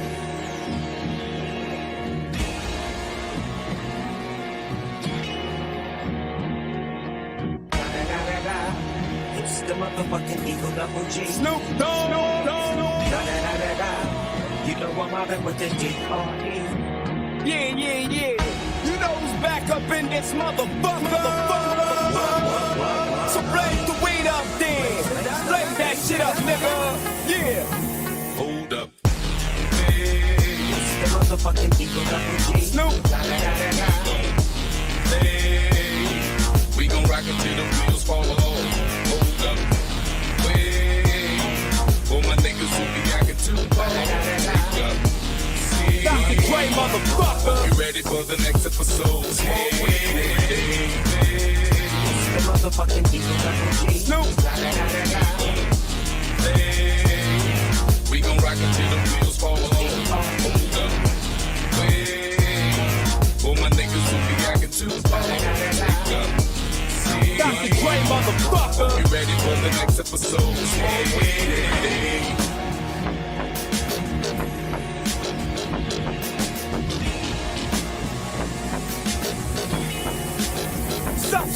Top dog, bite 'em all, nigga, burn this shit up.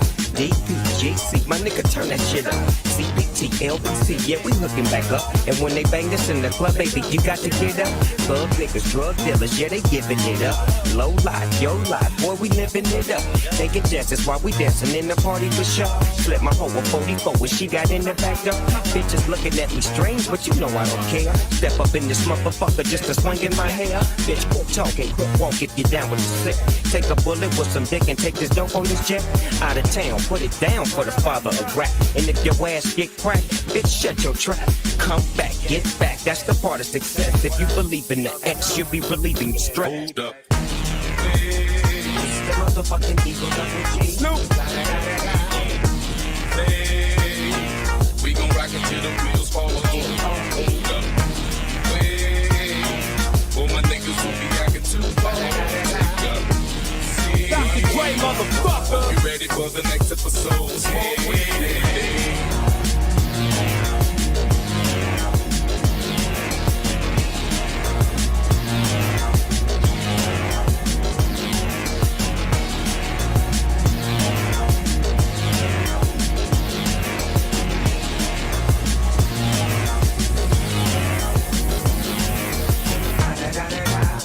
It's the motherfucking D.R.E. Dr. Dre, motherfucker. You know I'm mobbing with the D.O.G. Straight off the fucking streets of CBT. King of the beach, you ride to him in your fleet. Whoop, the Ville rolling on dubs. How you feel? Whoop-de-whoop, nigga, what? Dre and Snoop chronic down in the line. With Doc in the back, sipping on yak. Clipping the strap, dipping through hoods. Compton, Long Beach, Inglewood. South Central out to the west side. It's California love, it's California bug. Got a nigga gang of plug. I'm on one, I might bell up in the Century Club with my jeans on and my team strong.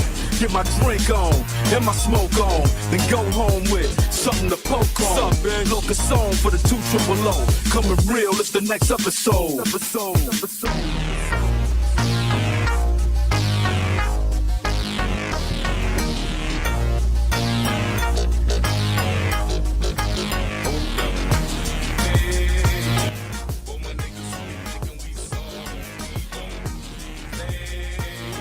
Welcome back, guys. My apologies. I don't know. Whatever. Did you hit something? I feel like a couple times it happened like that, and we were up when I didn't even realize it. I didn't hit anything. No? No, sir. Okay. Yes, STP, Soundgarden, anything Chris Cornell. Alice, yes. All right, guys. That was our hip hop block.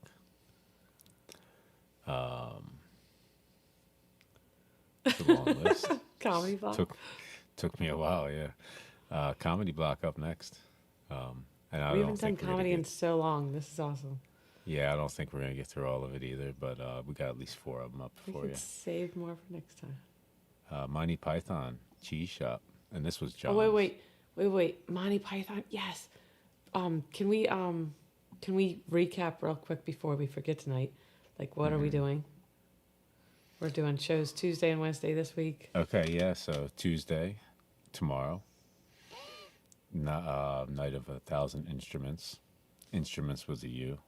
I misspelled it, and John caught me. Appreciate the catch, John. Yeah, so Night of 1,000 Instruments. All the songs are in the description of the live, and then the following night, Wednesday night, which is the 29th, is Request Fest 34 Halloween special, and that show is filled to the top also. So we're sold out. All the songs are in the descriptions, so if you want to check them out or put a notification on, go check and see if you want. Were you and John conspiring for Sunday? Oh, okay. So I wasn't sure yet. Was still trying to. Oh, I don't. No, it doesn't sound like it a bore. It definitely won't bore us, John. What was I saying? Yeah. Sunday. So Sunday we're going to try to do a LA day. I think John has put some in. Again, just need to like try to iron out that time so I can set the live up. Okay. Yeah, and if you would. So point to be us- determined. Never mind. Okay. You just asked me before. I said, okay, let's clarify. All right. So Tuesday and Wednesday, we got our story straight. By Wednesday, we'll get our story straight going forward. So, but yeah, we're still just going to wanna- try to do the Monday and Wednesday next week, but you're thinking maybe Sunday, Monday, Wednesday? Yeah, so next week, just Request Fest Monday and Wednesday. Got it, No Warning Wednesday this time. Maybe we'll do it next time. Okay. But I want to do a LA day. John, make sure you point us towards. I know you put some in for LA day.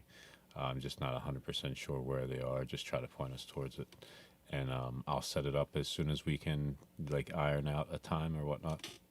All right. But we got our story straight Tuesday and Wednesday. All right. All right. Proceed. My bad. I just I didn't want Let to me wrap just- up the show, and we didn't get there. Here we go. All right. Next up, Comedy Block, Monty Python Cheese Shop. I'm excited about this, guys. I've saw like one Monty Python. I couldn't even tell you which one it was. The one where they're in like, oh shit, I can't even remember. My older brother is 14 months older. It's been a long and time. He loves Monty Python. Yeah, I've seen it all.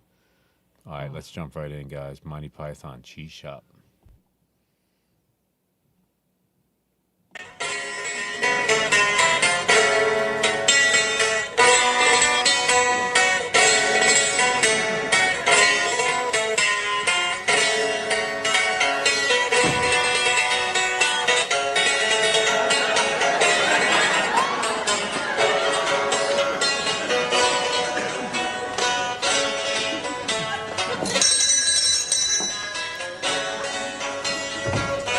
Morning, sir. Morning. I was sitting in the public library of Sherman Street just now, skimming through Rogue Herries by Horace Walpole, when I suddenly came over all peckish. Peckish, sir? Esurient. Eh? Yeah, what all only like. Ah, hungry. In a nutshell, so I thought to myself, a little fermented curd will do the trick. So I curtailed my wall-poling activities, sallied forth and infiltrated your place of purveyance to negotiate the vending of some cheesy comestibles. Come again? I want to buy some cheese! Ah, I thought you were complaining about the music. Oh, heaven forbid, I'm one who delights in all manifestations of the terpsichorean muse. Sorry? I like a nice dance, you're forced to. Anyway, who said that? Now, my good man, some cheese, please. Yes, certainly, sir. What would you like? Well, how about a little red Leicester? I'm afraid we're fresh out of Red Leicester, sir. Never mind. How are you on Tilsit? Never at the end of the week, sir. Always get it fresh first thing on Monday. Tish. No matter. Well, 4 ounces of Cavilli then, if you please, stout yeoman. Ah, well, it's been on order for 2 weeks, sir. I was expecting it this morning. Yes, it's not my day, is it? Bel Paese? Sorry. Red Windsor? Normally, sir, yes. But today the van broke down. Stilton? Sorry. Gruyere, Emmental? No. Any Norwegian Jarlsberger? No. Liptar? No. Lancashire? No. White Stilton? No. Danish Blue? No. Double Gloucester? No. Cheshire? No. Any Dorset Blue Vinny? No. Brie, Roquefort, Pont l'Evêque, Port Salut, Savoyard, Saint-Paulin, Carré de l'Est, Boursin, Brest Bleu, Pelle de Champagne, Camembert. Ah, we do have some camembert. You do? Excellent. It's a bit runny, sir. Oh, I like it runny. Well, as a matter of fact, it's very runny, sir. No matter. Hand over la fromage de la belle France qui s'appelle Camembert, s'il vous plaît. I think it's runnier than you like it, sir. I don't care how excrementally runny it is. Hand it over with all speed. Yes, sir. Oh! What? The cat's eaten it. Has he? She, sir. Gouda? No. Edam? No. Caithness? No. Smoked Austrian? No. Sage Derby? No, sir. You do have some cheese, do you? Oh, certainly, sir. It's a cheese shop, sir. We've got... No, don't tell me. I'm keen to guess. Fair enough. Wensleydale? Yes, sir. Splendid! Well, I'll have some of that then, please. Oh, I'm sorry, sir. I thought you were referring to me. Mr. Wensleydale. Gorgonzola? No. Parmesan? No. Mozzarella? No. Pippo creme? No. Any Danish Finbo? No. Czechoslovakian sheep's milk cheese? No. Venezuelan beaver cheese? Not today, sir, no. Well, let's keep it simple. How about cheddar? Well, I'm afraid. Hold on, did he say Venezuelan beaver cheese? Hold on, let me run that back real quick. Oh, I apologize. No. Czechoslovakian sheep's milk cheese? No. Venezuelan beaver cheese? Not today, sir, no. Well, let's keep it simple. How about cheddar? Well, I'm afraid we don't get much call for it round these parts, sir. It's the single most popular cheese in the world. Not round these parts, sir. And pray, what is the most popular cheese round these parts? Ilchester, sir. I see. Yes, sir, it's quite staggeringly popular in the manor, Squire. Is it? Yes, sir, it's our #1 seller. Is it? Yes, sir. Ilchester, eh? Right. Okay, I'm game. Have you got any? He asked, expecting the answer no. I'll have a look, sir.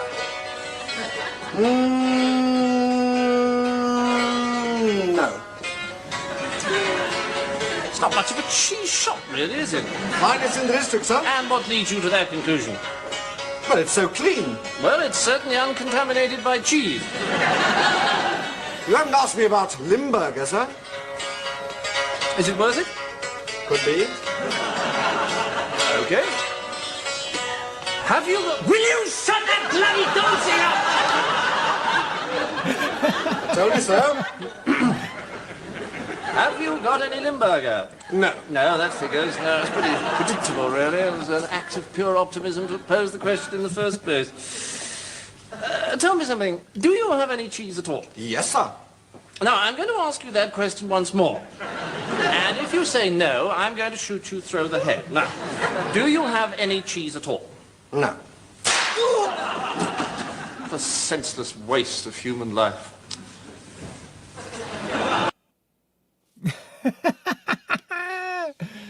Oh, I love that it just cut out right there. That was great. What a great skit. That was hilarious. I wasn't feeling it at first, but at some point of beating the dead horse, it became funny. I don't know. Oh, that's cool. It's a little nostalgic for me. I've been in a couple cheese shops in the UK, and yeah, it was absolutely ridiculous. He named every cheese I've ever heard of, and then some. He's like, no. I love dry humor. I love all humor, but it's like the delivery too. You know, the cat and mouse game they were playing was fun. I don't know. I think every reason to smile is a good reason, and Monty Python, like, kind of, even if you're not belly laughing, you're smirking, you know, throughout. So it's a good time. Yeah, like how many, you know, shows kind of walked in their footsteps kind of thing, you know, like from Saturday Night Live to other things down the line, things we grew up watching, you know, a lot of the comics we grew up watching, we're taking stuff from them, you know. That was hilarious. I like the Venezuelan beaver cheese the best. That was great.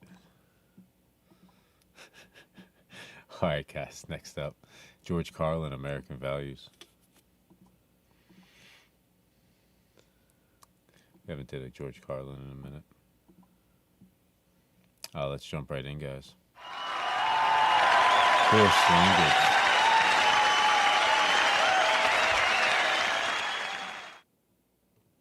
Hey, I'm the first one to say it's a great country, but it's a strange culture. We got a strange culture. This has got to be the only country in the world that could ever come up with a disease like bulimia. Got to be the only country in the world where some people have no food at all and other people eat a nourishing meal and puke it up intentionally. This is a country where tobacco kills 400,000 people a year, so they ban artificial sweeteners. Because a rat died. You know what I mean?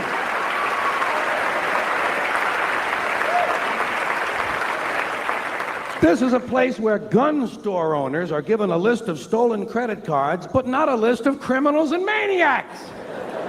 And now they're thinking about banning toy guns, and they're gonna keep the fucking real ones!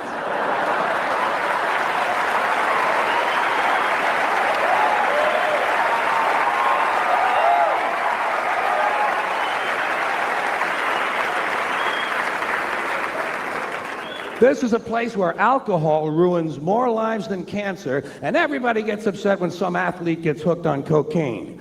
You know, Time Magazine and Newsweek, they put cocaine on the cover, but they put the liquor advertisements inside the magazine.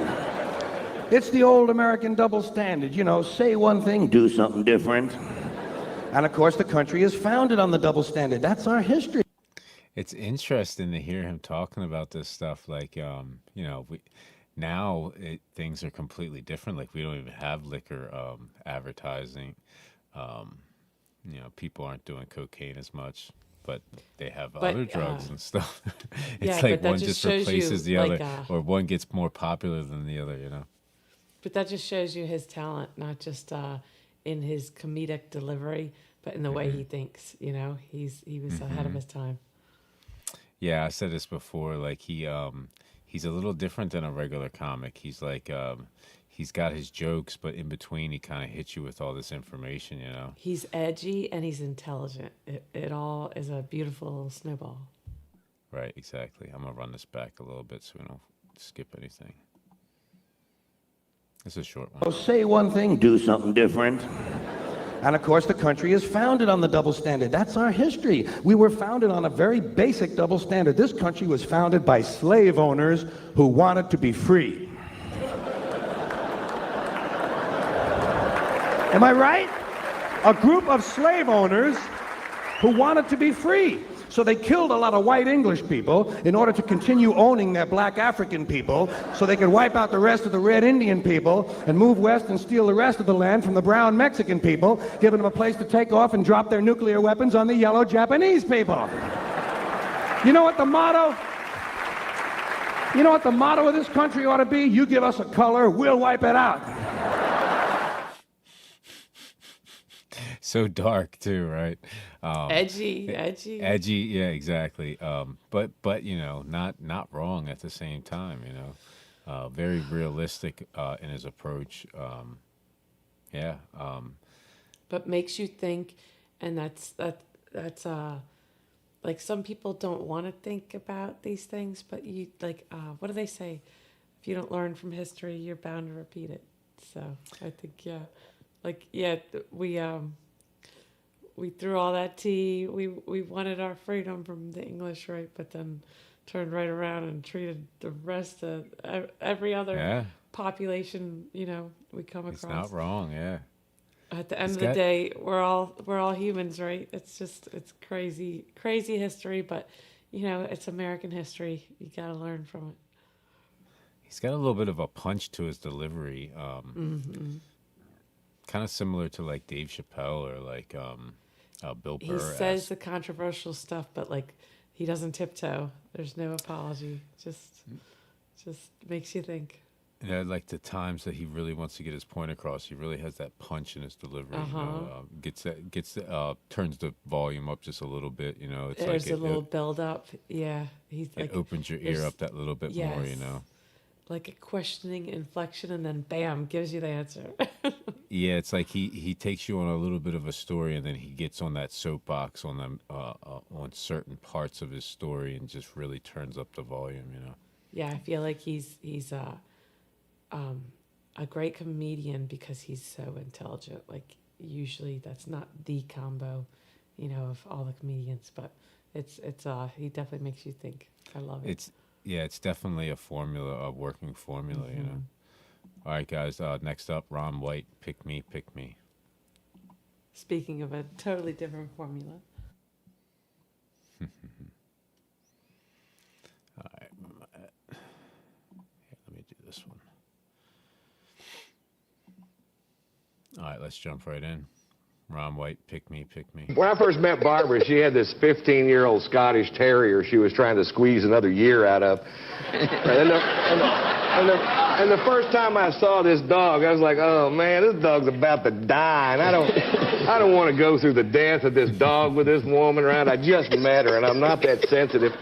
It's good that you know that. No, I do know it. And sure enough, 2 weeks later, lunk.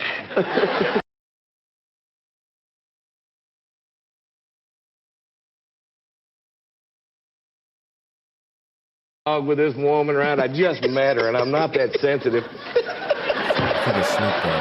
good that you know that. No, I do know it. And sure enough, 2 weeks later, lunk. Dead, and she is inconsolable, in bed, sobbing. Now, I've seen people lose it over the death of a pet, right? But this dog lived 15 years. Right. If you want much more than that out of a pet, you need to get a tortoise or a tree. Well, she's in bed sobbing, and this is what happened. I didn't know what to do, and I call Foxworthy, and I tell him, buddy, I'm lost. Yeah. And he goes, get her another dog, or however he talks. I think it was Larry. Wasn't that Larry, the cable guy? Larry. I think you called Larry the cable guy. That's who it was. There's the speed dials right next to each other. When I contact my boys. Yeah. But, and I tell her, I said, honey, I'll get you another dog. And she loses it, right? She said, I don't want another dog. I never want another dog. I want my doggy back. And I was like, wow. And I listened to it for like a week, and then I'm like, you know what? I'm going to get her another dog. And I find a place that breeds Scottish Terriers, not too far from where we live. And I get her in the car, and I tell her where we're going. And at first, she's against it. I don't want another dog. I never want another dog. But we get down there, she sees them all hopping in the window. Pick me, let's go. And I buy her this little black Scottish Terrier puppy, and I give it to her. And folks, it heals her heart. Mm-hmm. This little puppy heals her broken heart. Oh, that's wonderful.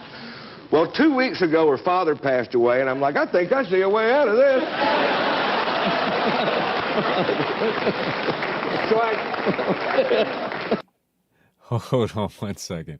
So this is great, him telling this story, but to me, just having Snoop here and laughing at your story, that's like another level of epicness, right?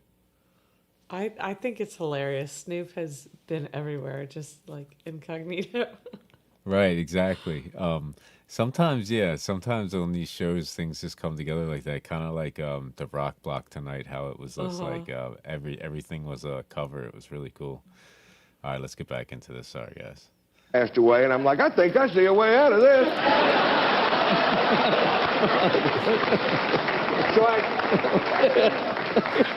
So I get her in the car, and she doesn't know we're going to the old folks' home. And when I tell her at first, she's against it, right? I don't want a new daddy. I don't want a new daddy. But we get down there, she sees them all hopping in the window. Pick me. She wanted a black one. I'm like, keep it simple.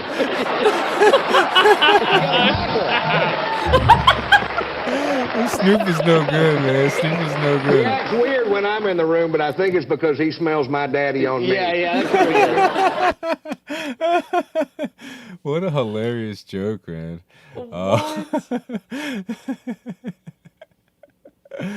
It's dark, but it's a good joke, right? It's love like you're not White. Yeah, you're not expecting it to take that turn, right? But when it does, it's just like it gets you, you know.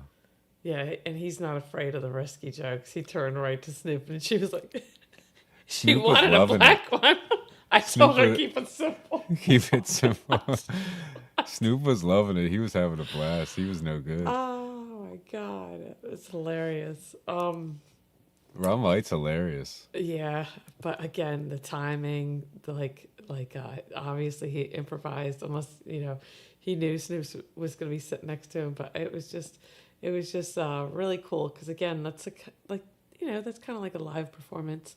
They don't they usually broadcast that live, and they might know what they're going to ask them or how they're going to deliver it, but it's still like timing's everything, and it was definitely timed perfectly here. Awesome pick. So funny. The best part is that the setup for it, the way it kind of Yeah. like mirrors the joke, it's a really good Pick joke. me, It really pick is. It's a really good joke. It really is. It's so dark though. Oh my god. The way it sets up with the dog, yeah. Yeah, and you then, think and it's then bad it being about Yes. dying, and then the old folks. Oh, that's great. Well, Kudos Dia to de Ron los White for that, Muertos, for that right? joke. Dia de los Muertos. We're supposed Right, to right. celebrate death. This is hilarious. All right, guys. I had a couple of subscribers getting on me about doing this Louis C.K., so I think we're going to do that one and call it a night, and then I'll put the Triumph and the Stephen Wright on for next show. Yeah, so this is Louis C.K. It's a little bit long. It's like 15 minutes, and then we'll call it a night. Okay. Live at Caroline's. The last Louis C.K. that I did, I guess after it played, this one started playing, and they were all mad that I didn't play this one. So I told them that I would definitely put it on this show for them. So just coming through with my promises. That's all. Well, and when you give the people what they want, usually we're not disappointed. So I'm excited. Louis C.K.'s made us laugh like the last couple of times anyway. So it's gold. All right, Louis C.K. live at Caroline's 2011. Boys. Another time I was on a subway, and this woman got on the train, young woman, and she got, you can tell how long people have been in New York by how they get on the subway, because people that live here just get on like, ugh. But she got on like this, like, it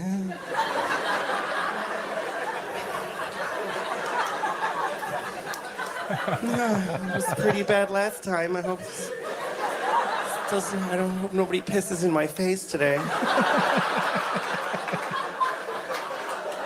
Last time, 14 people pissed right into my mouth. That was really traumatic for me, but I'm hanging in there. Still taking the train. I feel bad, I'm like that way as a father, too. Like, I have 2 kids, and I have a responsibility to stay in shape so I can take care of them, but I don't. I'm always in a 48-hour window of diarrhea. Either that I had it or I'll be having it within 48 hours of any given moment. There's always 2 diarrheas running up along the slide of my life, and I'm in somewhere. And depending on where in that window I am dictates how much of a radius from my home I'm willing to venture. Otherwise, I'm having diarrhea in a public restroom with my kids standing there watching me because they're little. I can't leave them out in a place. Daddy, I don't watch you have diarrhea. Sorry, honey, you want to go to the aquarium, is what happens.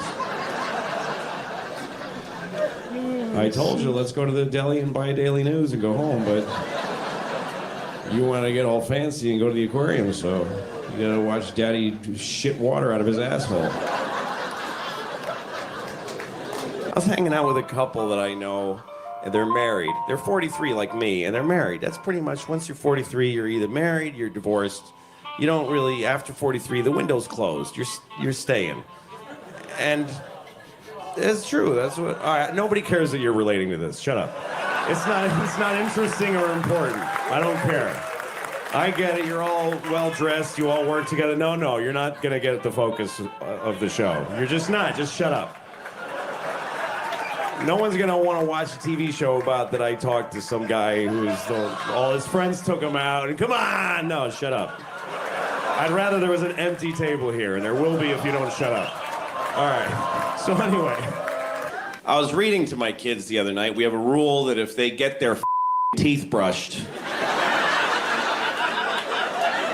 and their goddamn pajamas on by 7:30, I'll read a book. Those are the rules. I'm always glad when they get ready, because I like to read to them. I do. I love reading to my girls. So we read a book the other night. We were reading Tom Sawyer. I'm reading them Tom Sawyer because Mark Twain, great author, and they're 5 and 9 years old. They're young for it, but they catch up to it, and they're fascinated by all the language. He uses big words and beautiful writer. And I picked Tom Sawyer, not Huckleberry Finn, because Tom Sawyer is a nice kid. Goes to school, he goes to church, lives with his aunt. A Huckleberry Finn is a dirty little homeless little white trash creep.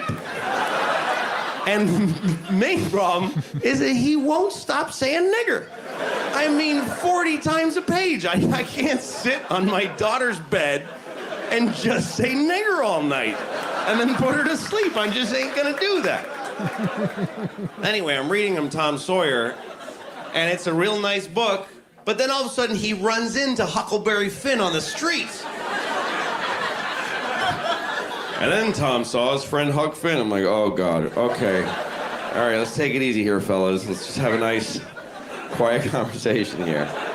Let's see how this goes. Huckleberry Finn was carrying a dead cat. It's not a good sign. He's walking around with a dead cat. Tom Sawyer says, what you doing with a dead cat, Huck? Huck Finn says, gonna cure my warts. All right. My kids are fascinated. Who told you could cure warts with a dead cat? Well, Tom Wilson did it. He learned it from Jack Johnson, who learned it from some nigger down the street. Oh, all right, girls, listen. Here's the thing. America... People would say this word, and it's not a good word, and I don't know why. I'm sounding like Bill Cosby right now. Well, people used to say this word, and this is not a nice word to say. And so we remember. I told the girls, you know, these boys are racists. These boys are racists, and they're not nice boys.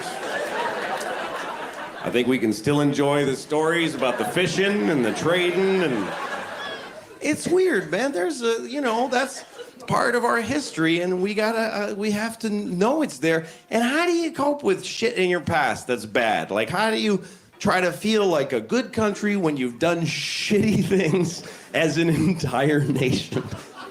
How do you take your past and still feel good? You know, like when I was 8 years old, I showed my penis to a girl with Down syndrome that lived down the street. And I gotta walk around living with that every day. I gotta wake up as that guy. I was 8. If I did it yesterday, it would be considered a lot worse. But I'm still the dude that did that. I was just a kid, but this is still the penis that I showed to the girl with Down syndrome by the dumpster behind Kentucky Fried Chicken. That happened. Those were my values at 8 years old.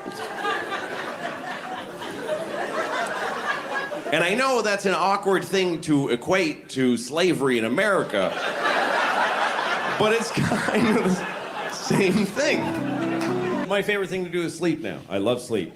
Sleep is like, that's my thing. I love it. And my kids don't let me. They get me up at 6 in the morning. I don't have to get up till like 7 a.m. to get them to school. They wake up at 6. I don't even understand this shit. With the getting out of bed before you have to. They wake up and they're like,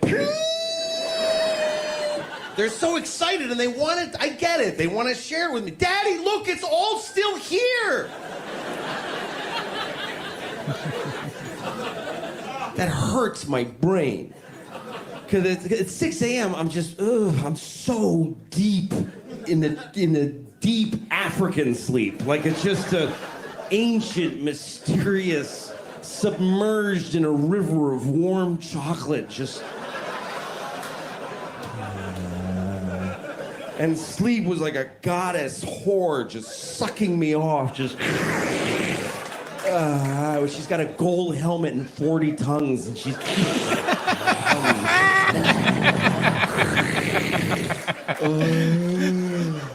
And she's speaking in a dead language. And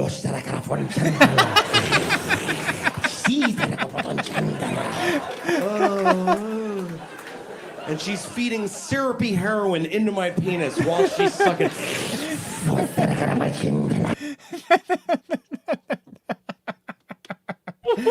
What happened? Wait, we were just sleeping. This is better than I thought it would be. It's edgier too. Like I almost paused it and oh, we can't do this. And I may do that if we get across anymore. We're doing it. It doesn't get worse than what's going on right now. This I just is go for it. This is wild. I'm gonna run it back just a little bit. Yeah, this got us. I don't know that you need to run it back.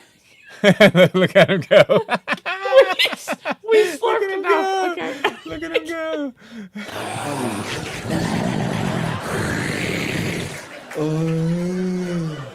And she's speaking in a dead language.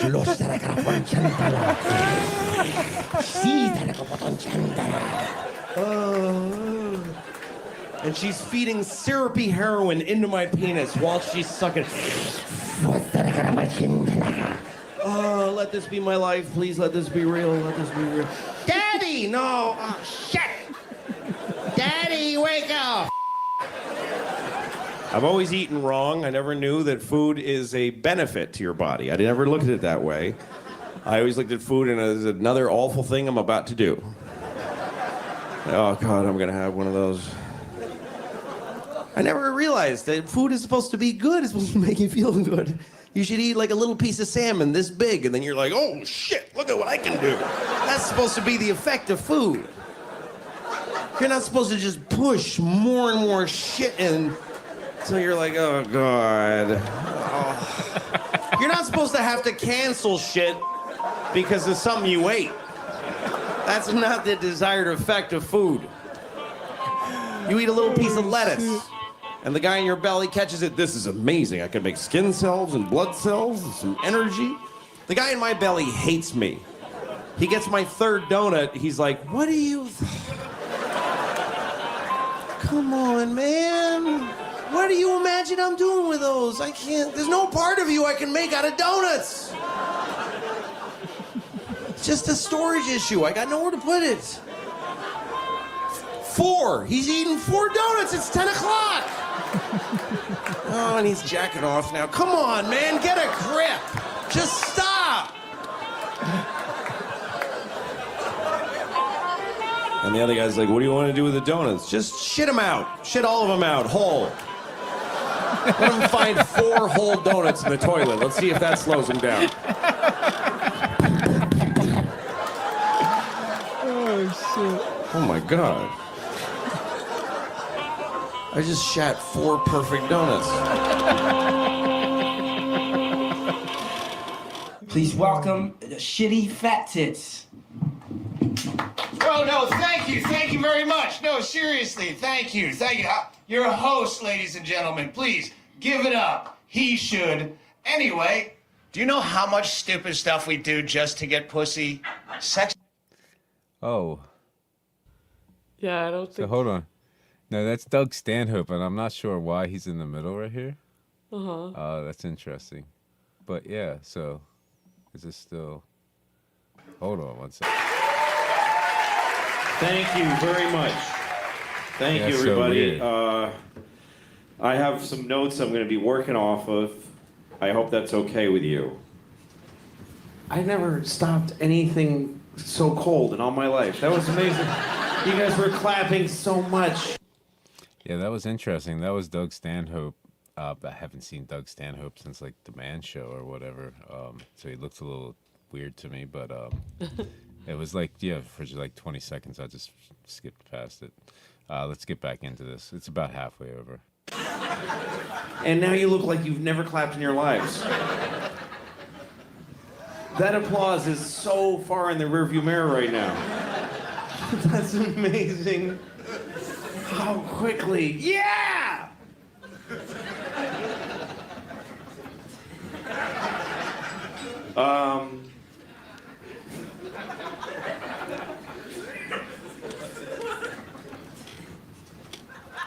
There was a girl once who blew me, who subsequently hung herself to death. It's true. She didn't do it right after, just so you know. She didn't do it like immediately after. She did it 2 years later. Because that's how long it takes. That's how long you can live with having blown me. before you need to end your life. That's how long everyone who has blown me has died 2 years later of their own doing. That's the gestation period for suicidal shame that comes from having had my penis in your mouth.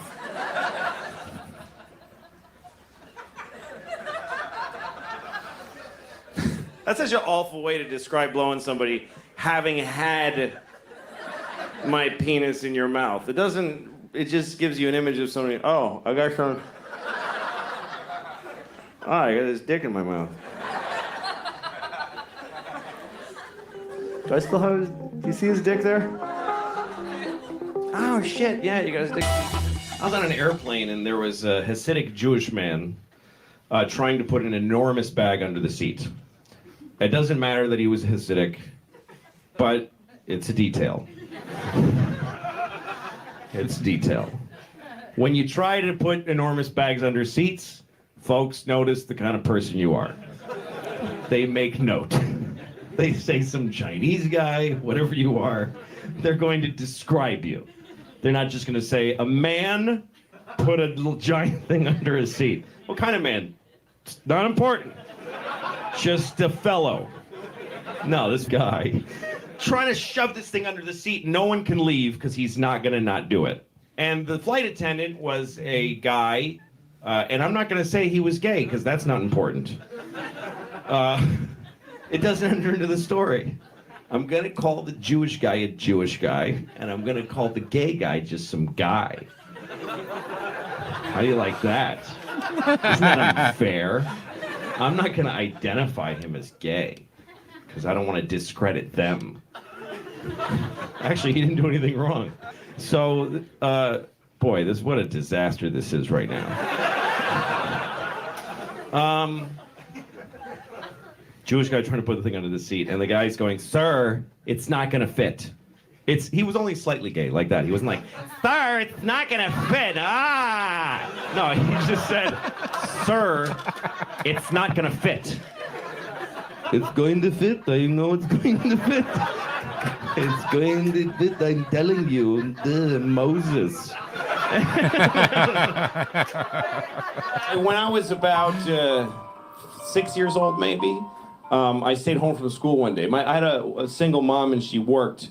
So when I stayed home from school, I just got to be alone in my house. And so one day I was alone in my house watching TV. I think I was about 6 years old, maybe 7. And I went and got my pillow from my bed, and I sat on it, and I farted into it. And then I decided, I was sick in my stomach, so I was like, I'm just gonna fart into this pillow for just all day. I mean, I just kept farting into that pillow just over and over again. Like at least more than 200 times. Just for hours. And then I told myself, I'm gonna smell this now. Because I've been farting into it all day. And I had the pillow and I just said, I'm just gonna go all at once. And I just shoved it on my face and I went, and I have never had an experience like that again in my life. I really feel like I overstimulated myself at 6 years old because it like jaded me for every other thing that's ever happened. I watched a bum eat a rat. And I was like, so? I smelled 200 farts when I was 6. A little too proud. You ever get too proud of yourself for just not being a piece of shit? If you see somebody in a store who's got a thing, whatever it is, there's not supposed to be any negative version of anything for anybody. They had a creative... It did say, hold on, let me run this back. It did say guest appearing Doug Stanhope. I smelled 200 farts when I was 6. I thought for some reason somebody put it in there like... A little too proud. You ever get too proud of yourself for just not being a piece of shit? If you see somebody in a store who's got a thing, whatever it is, there's not supposed to be any negative version of anything for anybody. They had a creative amount of limbs. And you saw them and you just scanned the room. You didn't go, boo! You just kept going. You just kept, that's them, and you just went, you didn't go, ah! You just kept going. And then you're like excited, like, oh, I am an angel. Oh. There should be a statue of me in this spot, letting that person have the same just regular day that I had. When I was, when I graduated high school, all my friends went to college, and I didn't. I was a very bad student, and there was no, I could have gotten into some college, but why keep failing? Why just keep being in trouble all the time and doing things badly? So I just figured I'll just go work, do things. So I moved in with my only friend who I wasn't very good friends with, but he also didn't go to college. So we got an apartment in Boston. And so we're both 18 years old, living in downtown Boston. And we lived in one room. We slept in the same room. It was a little tiny studio apartment. And so one time he started making jokes about jerking off. He's like, "You jerk off a lot? You know, do you want me to leave the room so you can jerk off?" Like he kept saying that. "Hey man, if you need me to leave so you can jerk off, I'll do that," or whatever. And I was like, "Well, hey, what about when you would jerk off?"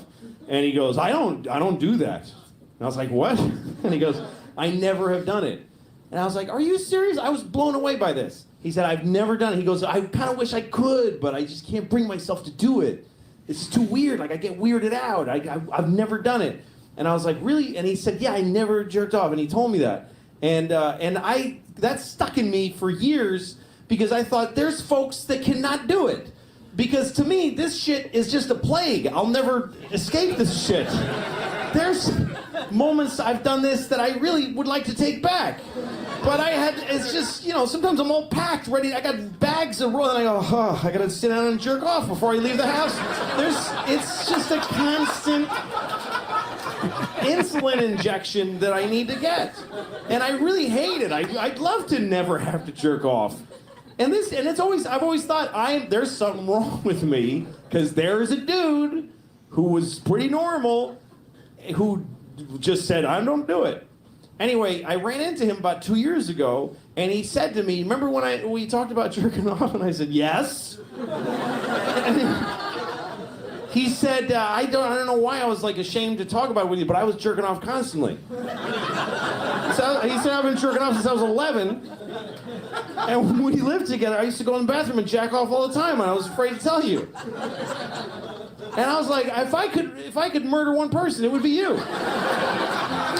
If I could kill one guy, it would be you, you piece of shit. All right, we're gonna call it a night, guys. John just said stream unavailable. Good night, John. Yeah, I'll check it out. The ones that we've seen, I'll probably take off, and then we'll just play probably the first couple or whatnot. Good night, all. Peace out, guys.